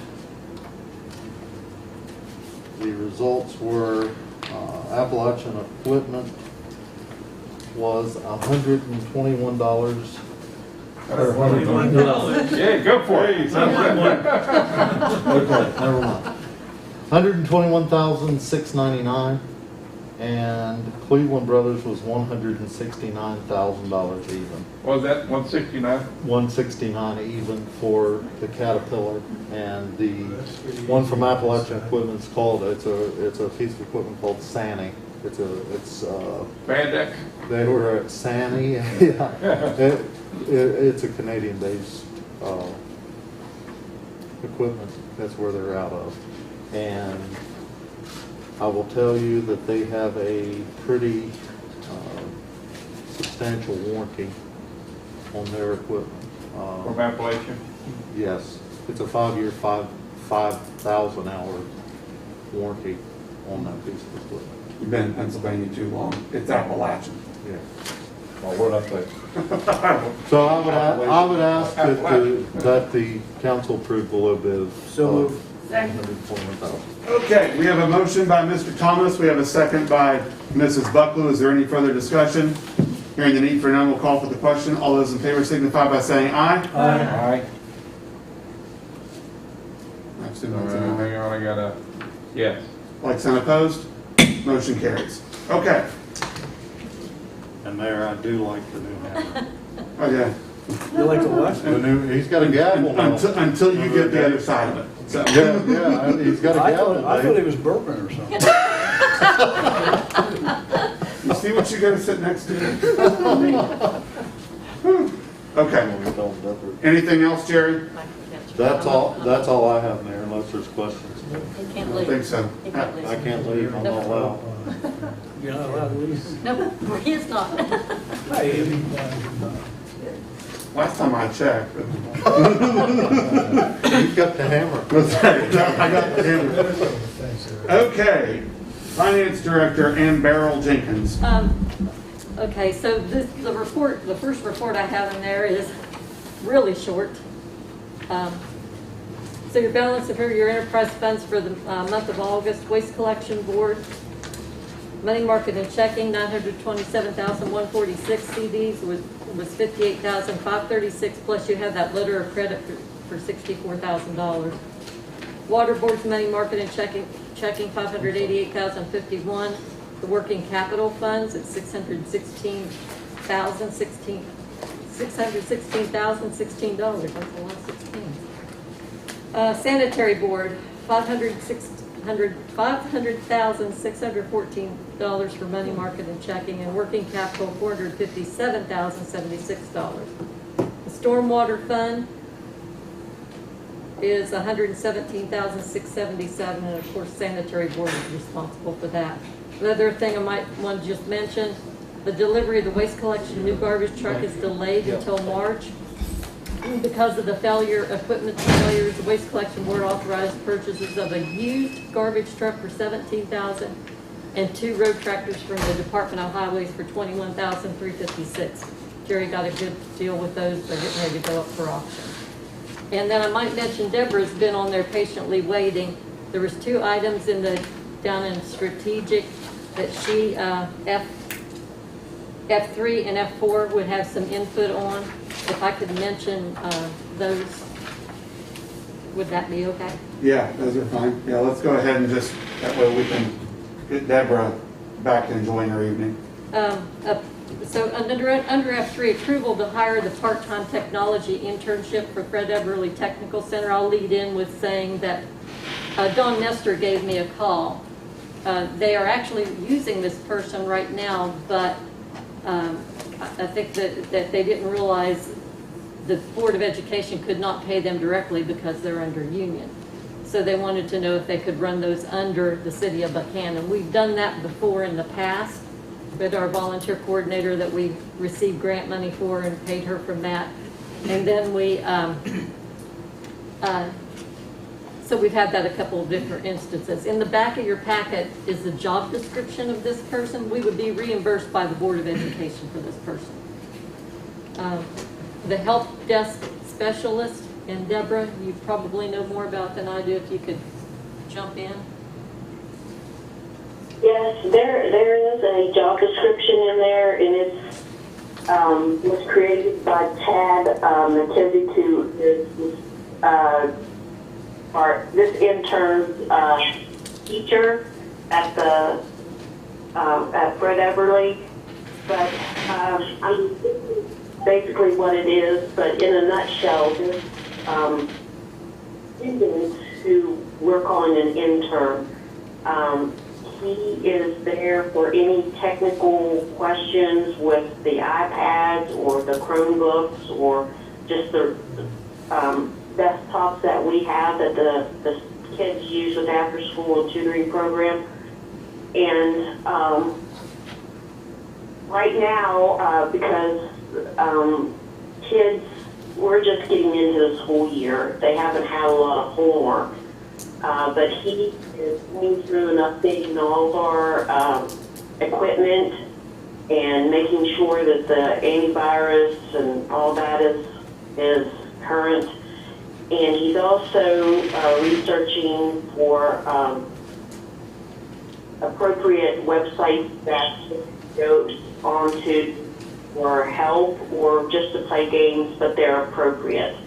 So that's what he's doing until we start having, getting students in there that have issues. And also, at some point, he's going to be doing the learning sessions with the kids and teaching them different functions.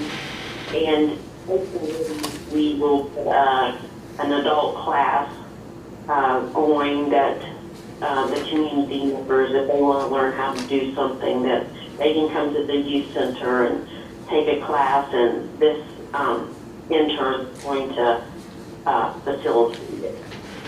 Probably with that as a skills instructor as well. But that's it in a nutshell. Okay. They would be paid $14 an hour for a part-time labor. No retirement, no health. Is there any discussion from the council members on this description and or position? I'll make a motion. Well, Jack already did. Jack made a motion, so you seconded it. Okay. So, okay? Sounds good. Okay. Is there any further discussion? Hearing the need for none, I'll call for the question. All those in favor signify by saying aye. Aye. Aye. And Jack, yes, of course. Like sign opposed? Motion carries. Okay. Thank you. Moving right along. And then the F4 event is the one we talked to you about. We just need the formal approval of that to do the drive-through Children's Fest, where they would hand out craft packets and snacks and coupons for the Children's Fest at a drive-through at Jawbone. And Deborah can answer any questions to details to that. Do we have any idea how many kids we might see at this? Deborah, what was the time frames on that, and how many usually do you get? Well, we have planned for from 10 a.m. to 2, but we think that's just giving us enough time. But we have planned for between 300 and 500. Usually when we have the in-person event, it could be 1,000. But with that said, we really don't think that that's going to be the case. And we plan the organizations that are participating right now. We only have, I think, 15. They have planned between 300 and 500. So when everything is handed out, all the goodie bags and prizes and parent information will close up. Do you have the VIPs lined? Do you have the VIPs lined up Yes. for crowd and all that? Yes. Yeah. Yes, we do, and we have a plan, and we have it mapped out and how everything's going to flow. So we've got that squared away. I move we accept the event request for the Children's Festival. Second. All right. Rollins and Stein. A motion by Mr. Rowlands, a second by Mrs. Sines. Is there any further discussion? Hearing the need for none, we'll call for the question. All those in favor signify by saying aye. Aye. Jack says aye with the pumpkin. Like sign opposed, motion carries. Okay. Okay. All right, real quick, before Doug comes up, do we want to talk about Amby while or do you want to wait about the waste collection rental fee? There's 3 other items still on there, and that's why I wanted Jerry to be here. There's 2 items that he will probably have input on, Okay. the rental and the iWork, so it doesn't matter. Let's go ahead and have Doug come up, and then we'll take on those. You already took care of line item 2, but just start out with James Fisher has finished his field training and has been cleared to work on his own. Jacob Garrison, he's currently on the field training, and his training will conclude in late October. Steve Wyckoff, the VIPS coordinator, has recently began the implementation of the Rhodium incident management software for the Buckhannon Police Department and for VIPS. This software will be utilized for the development of plans for the police department's response to both critical instances as well as pre-planned events like this drive-through children's festival will be something that would be this program will be utilized for. The CALEA Policy Review Committee is scheduled to meet next week to conduct an annual review of the Police Department Policy and Procedure Manual, as well as amend a couple of policies pursuant to recent statutory and standards manual changes. That's all I have. We waited a long time for that. Yeah. I'm going to tell Matt that we're replacing him with you because his report is much quicker. Thanks, Doug. Thank you. Thanks, Doug. Be safe, bud. Thank you, Doug. Have a good weekend. Okay, City Attorney Tom O'Neill texted and said that he does not have a formal report this evening, so we will move down to correspondence and information. We have a letter agreement, use of space at 16 Factory Street by West Virginia West End College, which we have discussed after the fire at the physical plant building on Camden Avenue. We have a public relations release, Buckhannon's floral season draws to a close. Buffalo Wild Wings temporary extension of ABCA license floor plan through August 22 outdoor dining due to COVID. And then we've got city plans, building demolitions of 31 Upper Drive, 16 Factory Street, 31 Sedgwick Street, 65 East Main Street, and the old Madison Street bank drive-through property. Those are all in your packet to review. Under the consent agenda, we've got the approval of the minutes, 8:19 and 9:2, and building and wiring permits, and the approval of the payment of our bills. I would entertain a motion, if there are no additions or corrections, to the consent agenda as presented. Motion by Mrs. Buckwood. We have a second. Second. A second by Mr. Thomas. Any further discussion? Hearing the need for none, we'll call for the question. All those in favor signify by saying aye. Aye. Jack says yes. Like sign opposed. Motion carries unanimously. Okay. We are down to strategic issues for discussion or vote. We have just a few items remaining. We will begin with F5, and Amby or Jerry can open up the discussion. So just real quick, one of those housekeeping things you catch as you're closing financial books and doing financial statements. When the city purchased the property out the Medlick Road, there was this agreement that there would be property traded in on the waste collection's behalf for participation in using the facility. Then there was the thought that they would rent their portion to this, of their portion and pay the city of Buckhannon for that rent. So I'll try to make this as quick as possible. So shortly, directly what we're doing is paying, the city is currently paying $9,775 a month to First Community Bank for the property. We are estimating the utilities right now about $1,000 a month, that's $10,000 per month. I talked to Jerry previously about that. He thought the waste department used 30% of the property. However, just as having to put on my waste collection hat, they're really, I think they can afford maybe about $1,000 to $2,000 a month at this time to pay any rent if it were needed. And I would ask too that the $35,000 that was contributed as property as a down payment to help with the cost of purchase of the property, that would be divided equally as to whatever you decide the rent is, so that will stay off them being needing to pay rent right away. That's my pitch at it. It's up to council. So we're almost a year into us having the property. Up until this point, Waste Board has not paid. They were to use that $35,000 for 6 months. Okay. And now we're past that. Okay. So we need to think of rent. When would you like to have that go into effect?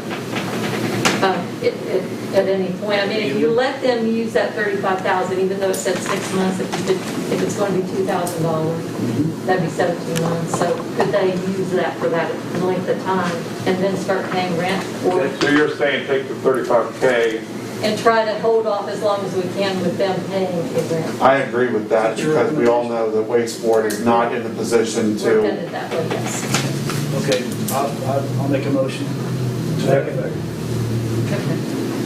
Amber, you guys help with the wording of this. Okay.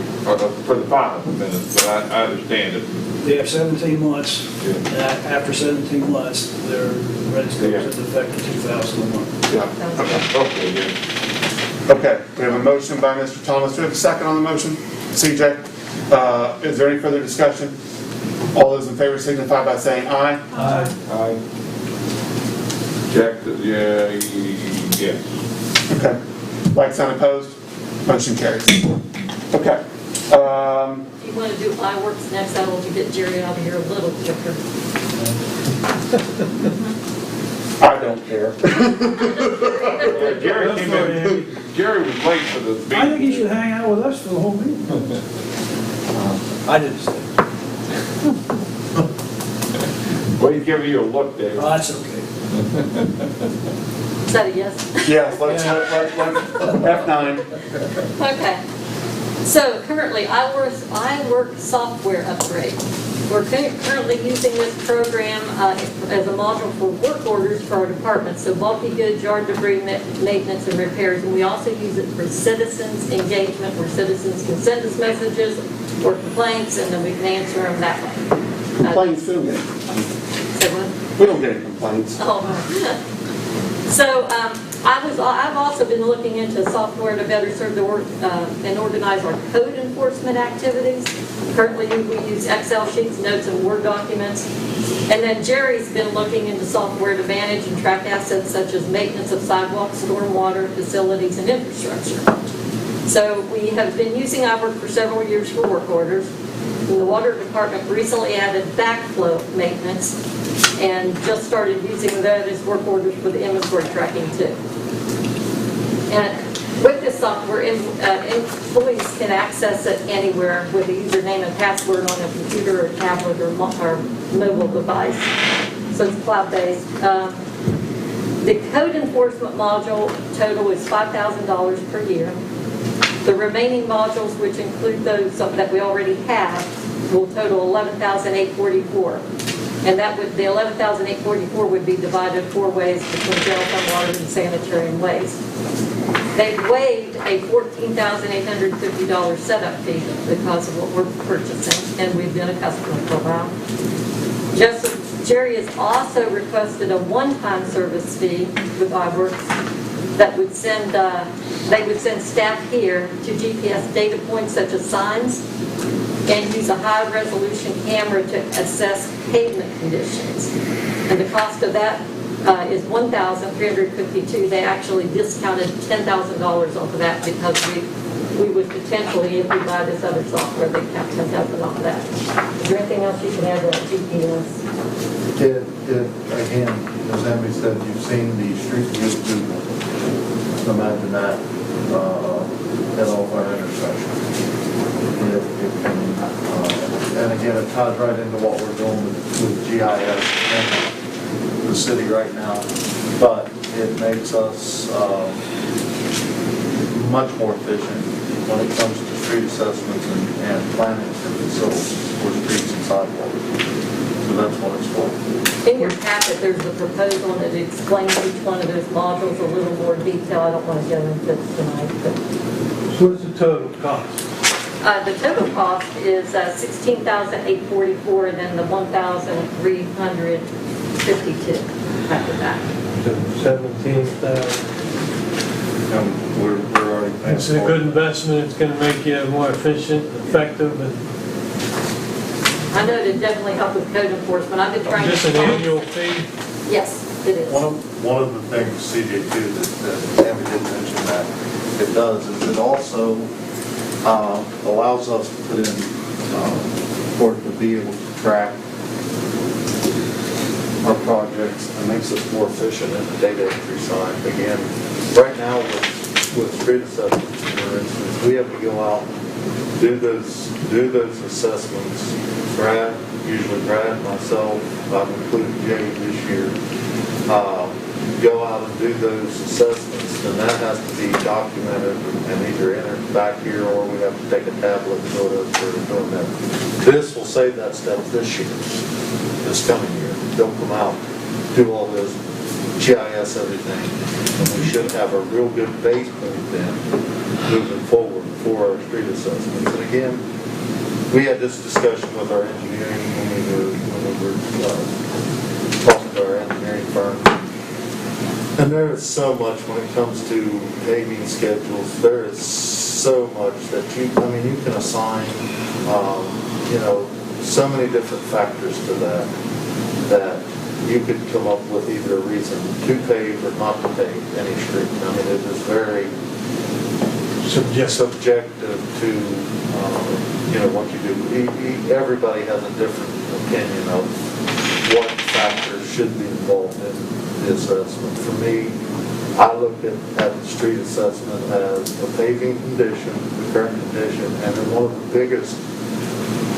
biggest drive for me on a street is usage. What is the traffic flow? And I think that's the way most of the national standard is traffic flow, and that's usually the one that gets the paving ahead of a street that maybe has 15 or 20% less traffic flow. But anyhow, back to the software, I think it is a very good investment. It's something we've been looking at. Was actually looking at another company, had set through a couple of demos with another company, and Amby brought up, well, I think iWorks has some added modules, and we're familiar with their platform, so let's look at going that direction. So I think it's a good idea. Make a motion to approve. Thank you. Yeah, me too. A motion by Randy, second by Sheila. Is there any further discussion? Hearing the need for none, we'll call for the question. All those in favor signify by saying aye. Aye. All right. We did a pumpkin or a strawberry or something. Goes? We got a yes. Yes. All right. Motion carries unanimously. Okay. Thank you. Where'd you get that? It was sent to me. I have no idea who sent it Why to did you me. send it back? Out of order. I think that's really weird. I think we should have a buzzer. A buzzer? Yeah. Time's up. Okay. Before I run off, thank you for helping with painting curbs. I don't know if everybody knows, but the mayor's been helping paint curbs in the evenings. When he's not spilling Tell us paint. what part. Did you send When he's not spilling paint. Don't go down Did you 4th send them Street. that hammer, Derek?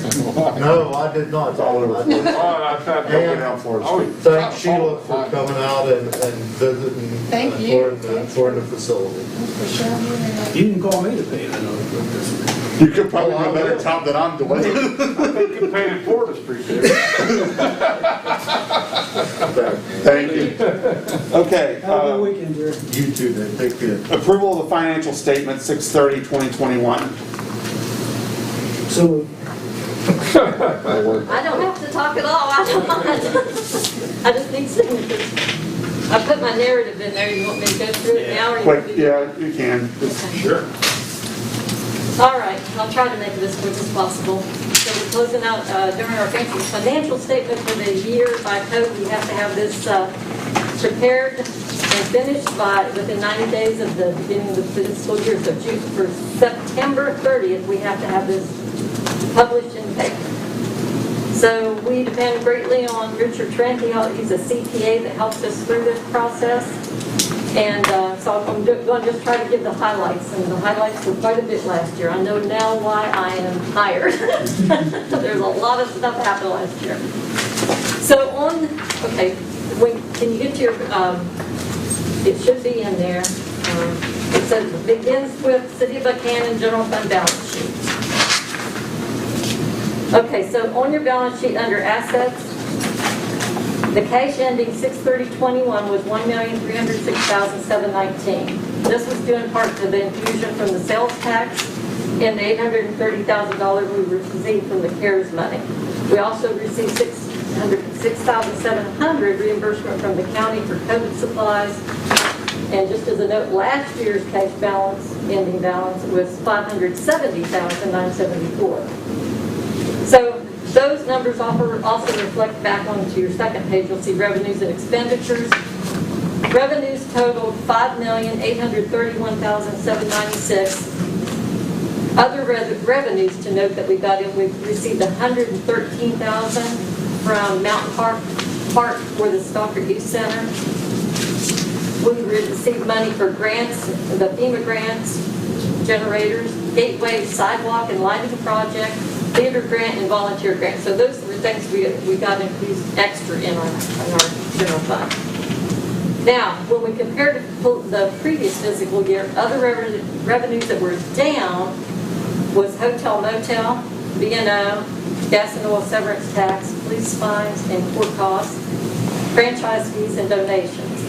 And also, I want to note that the public safety complex surcharge went off. It was completely eliminated in April 2020, so just prior to this fiscal year beginning. We also no longer were part of the PRO officer for the Academy School. We didn't get that in last year either. So the expenditures total $5,003,569.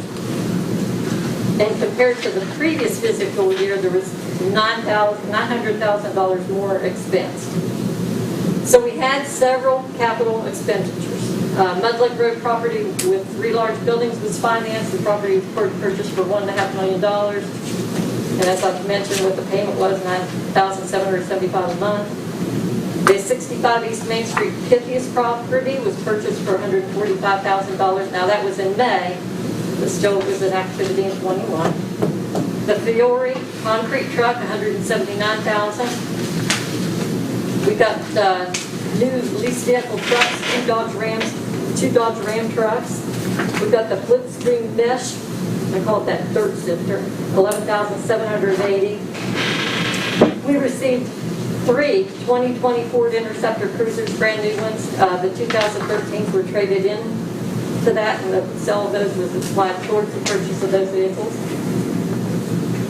We purchased 11 car cams and 11 body cams for the police department. Those were financed. We obtained a police dog, Eros, for $9,000. Paving was done on Smithfield Street for $56,000. And even though it's not in the fiscal year 21, other items added to the depreciation schedule from January 21 to March 21 was Gateway West, the paving of Apothecary Lane, Jawbone Park, and the UCPA access road.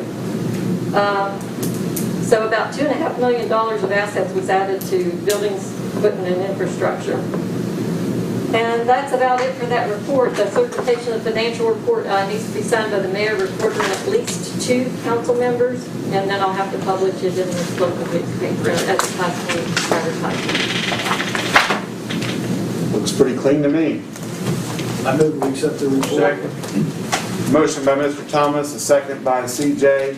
It's a resolution, is it? It's not a No, resolution. it is a. Just a signature. Any further discussion? Hearing the need for none, I'll call for the question. All those in favor signify by saying aye. Aye. The flying dollar sign went away. Okay, yes. Motion carries unanimously. Okay. All right, the final item this evening, because I don't have anything for F6, is the discussion possible vote to set the time for trick or treat inside city limits. My proposal is that we do Saturday, October 30th. I agree, I think the motion, that would be that.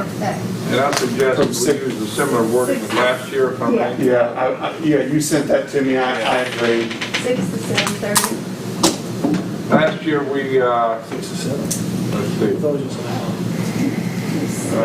Last year, motion to approve trick or treat in the city of Buckhannon was set for Saturday, October 13th, or 31st, 2020, 6 to 7:30 p.m. Discussion took place with city reporter Sanders recommending that CDC guidelines for trick or treat be posted on the city website to call for the questions made by the mayor, blah, blah, blah. I say we follow that again with CDC guidelines, considering that we're, where we are with the COVID pandemic. With that as part of it, I'd entertain a motion that we approve Saturday, October 30th, 6 to 7:30 p.m. That's trick or treat inside city limits. Moved. Motion by CJ, second by Pam. All those in favor signify by saying aye. Aye.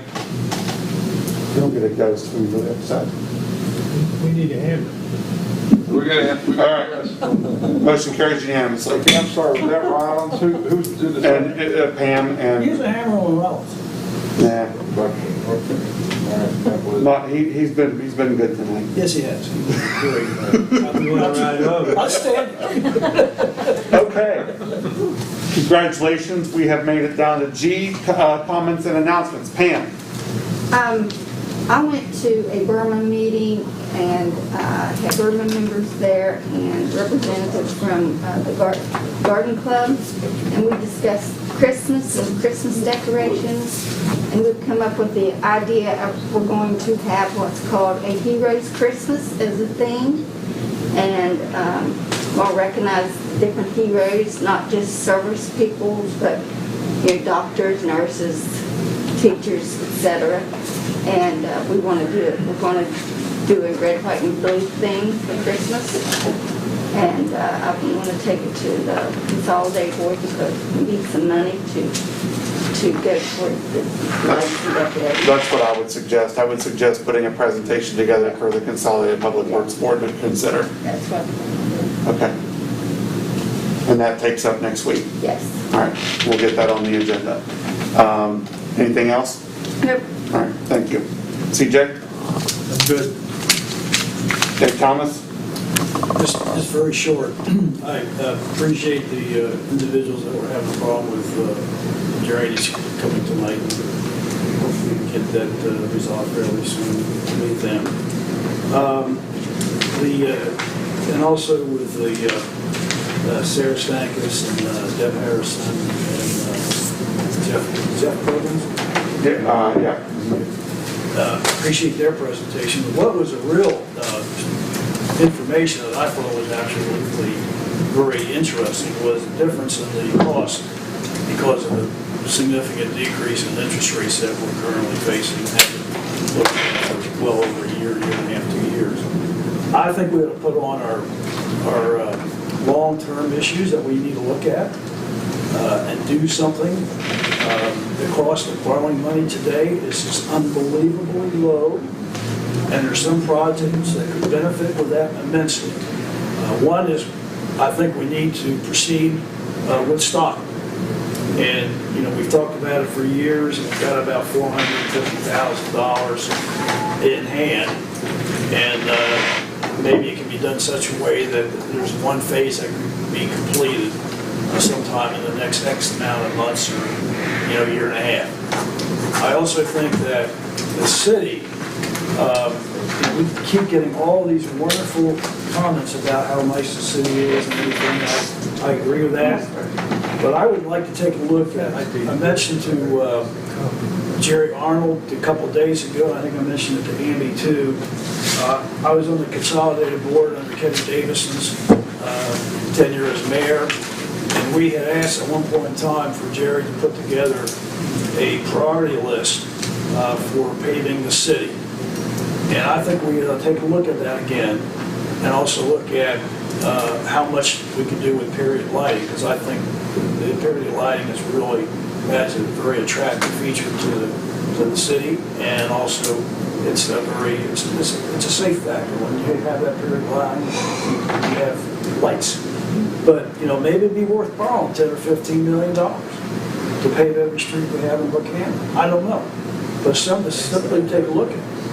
And if we don't do that, we have to remember that we're going to be getting somewhere a lot of money in the next 5, 10, 15 years with the sales tax.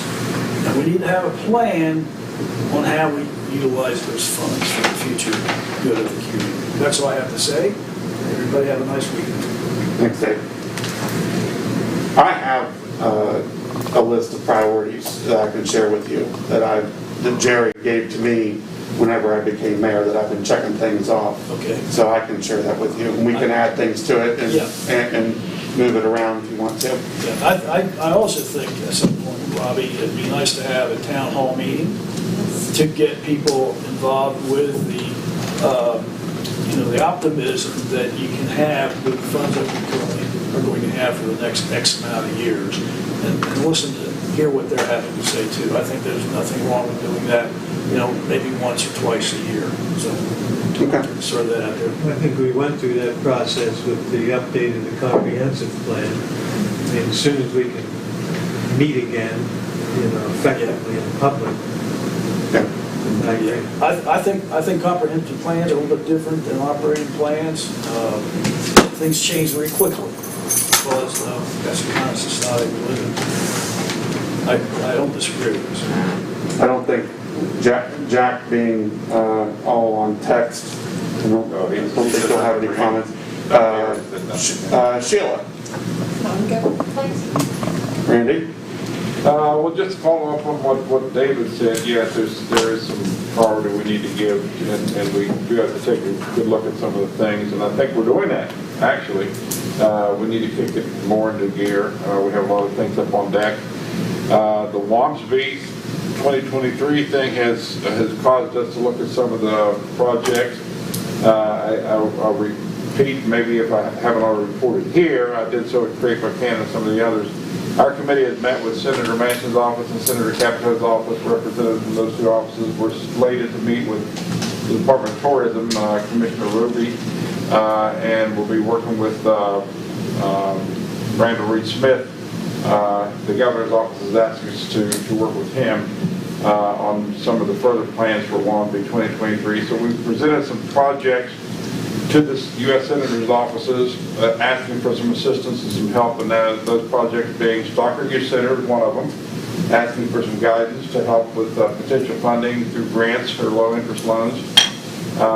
The Madison Street property, making it, as we've always discussed, an extension of Jobman Park, and some sidewalk rehabilitations for the path that the participants will be using from West Virginia Wesleyan down to Jawbone and Main Street, that being Meade Street and Florida Street. So those are some of the things that we're working on to try to get some additional funding help for the infrastructure projects in Buckhannon. So we'll hopefully get some feedback on that soon. Where Orion Strategies, who's working with the WAMSB committee, is preparing those proposals to send to the U.S. Senator's offices as we speak. Another thing, I have three bands from 2 different countries who are trying to put together a package to do some site visits. I think the problem they're going to face is getting visas to come to the United States. That's going to be a very difficult because of COVID, and just getting into the U.S. embassies, and we're helping them now with letters of requests, so that's going on.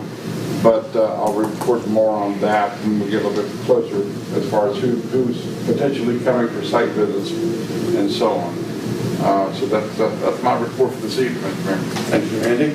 I appreciate that, Randy. And as Robbie said, we're a proactive community, which makes a big difference. And I think with the sales tax, we have the ability to take a look at quantitative review. I think we need to do some things. And I still believe the interest rate environment is really phenomenal for communities to go out and do things much earlier than what they had done in the past. Thanks, Dave. I appreciate council and Recorder Sanders in leading last meeting while I was away at a conference, and I did not get to share the way the rest of you did to welcome Sheila to the ranks of City Council. I'm glad that you're here. I think we're all glad that you're here to serve the community, so I wanted to extend my public welcome to you in your official capacity. Outside of that, I think it's time to go home. So at 9:50, I entertain a motion that we adjourn. So moved. We're adjourned.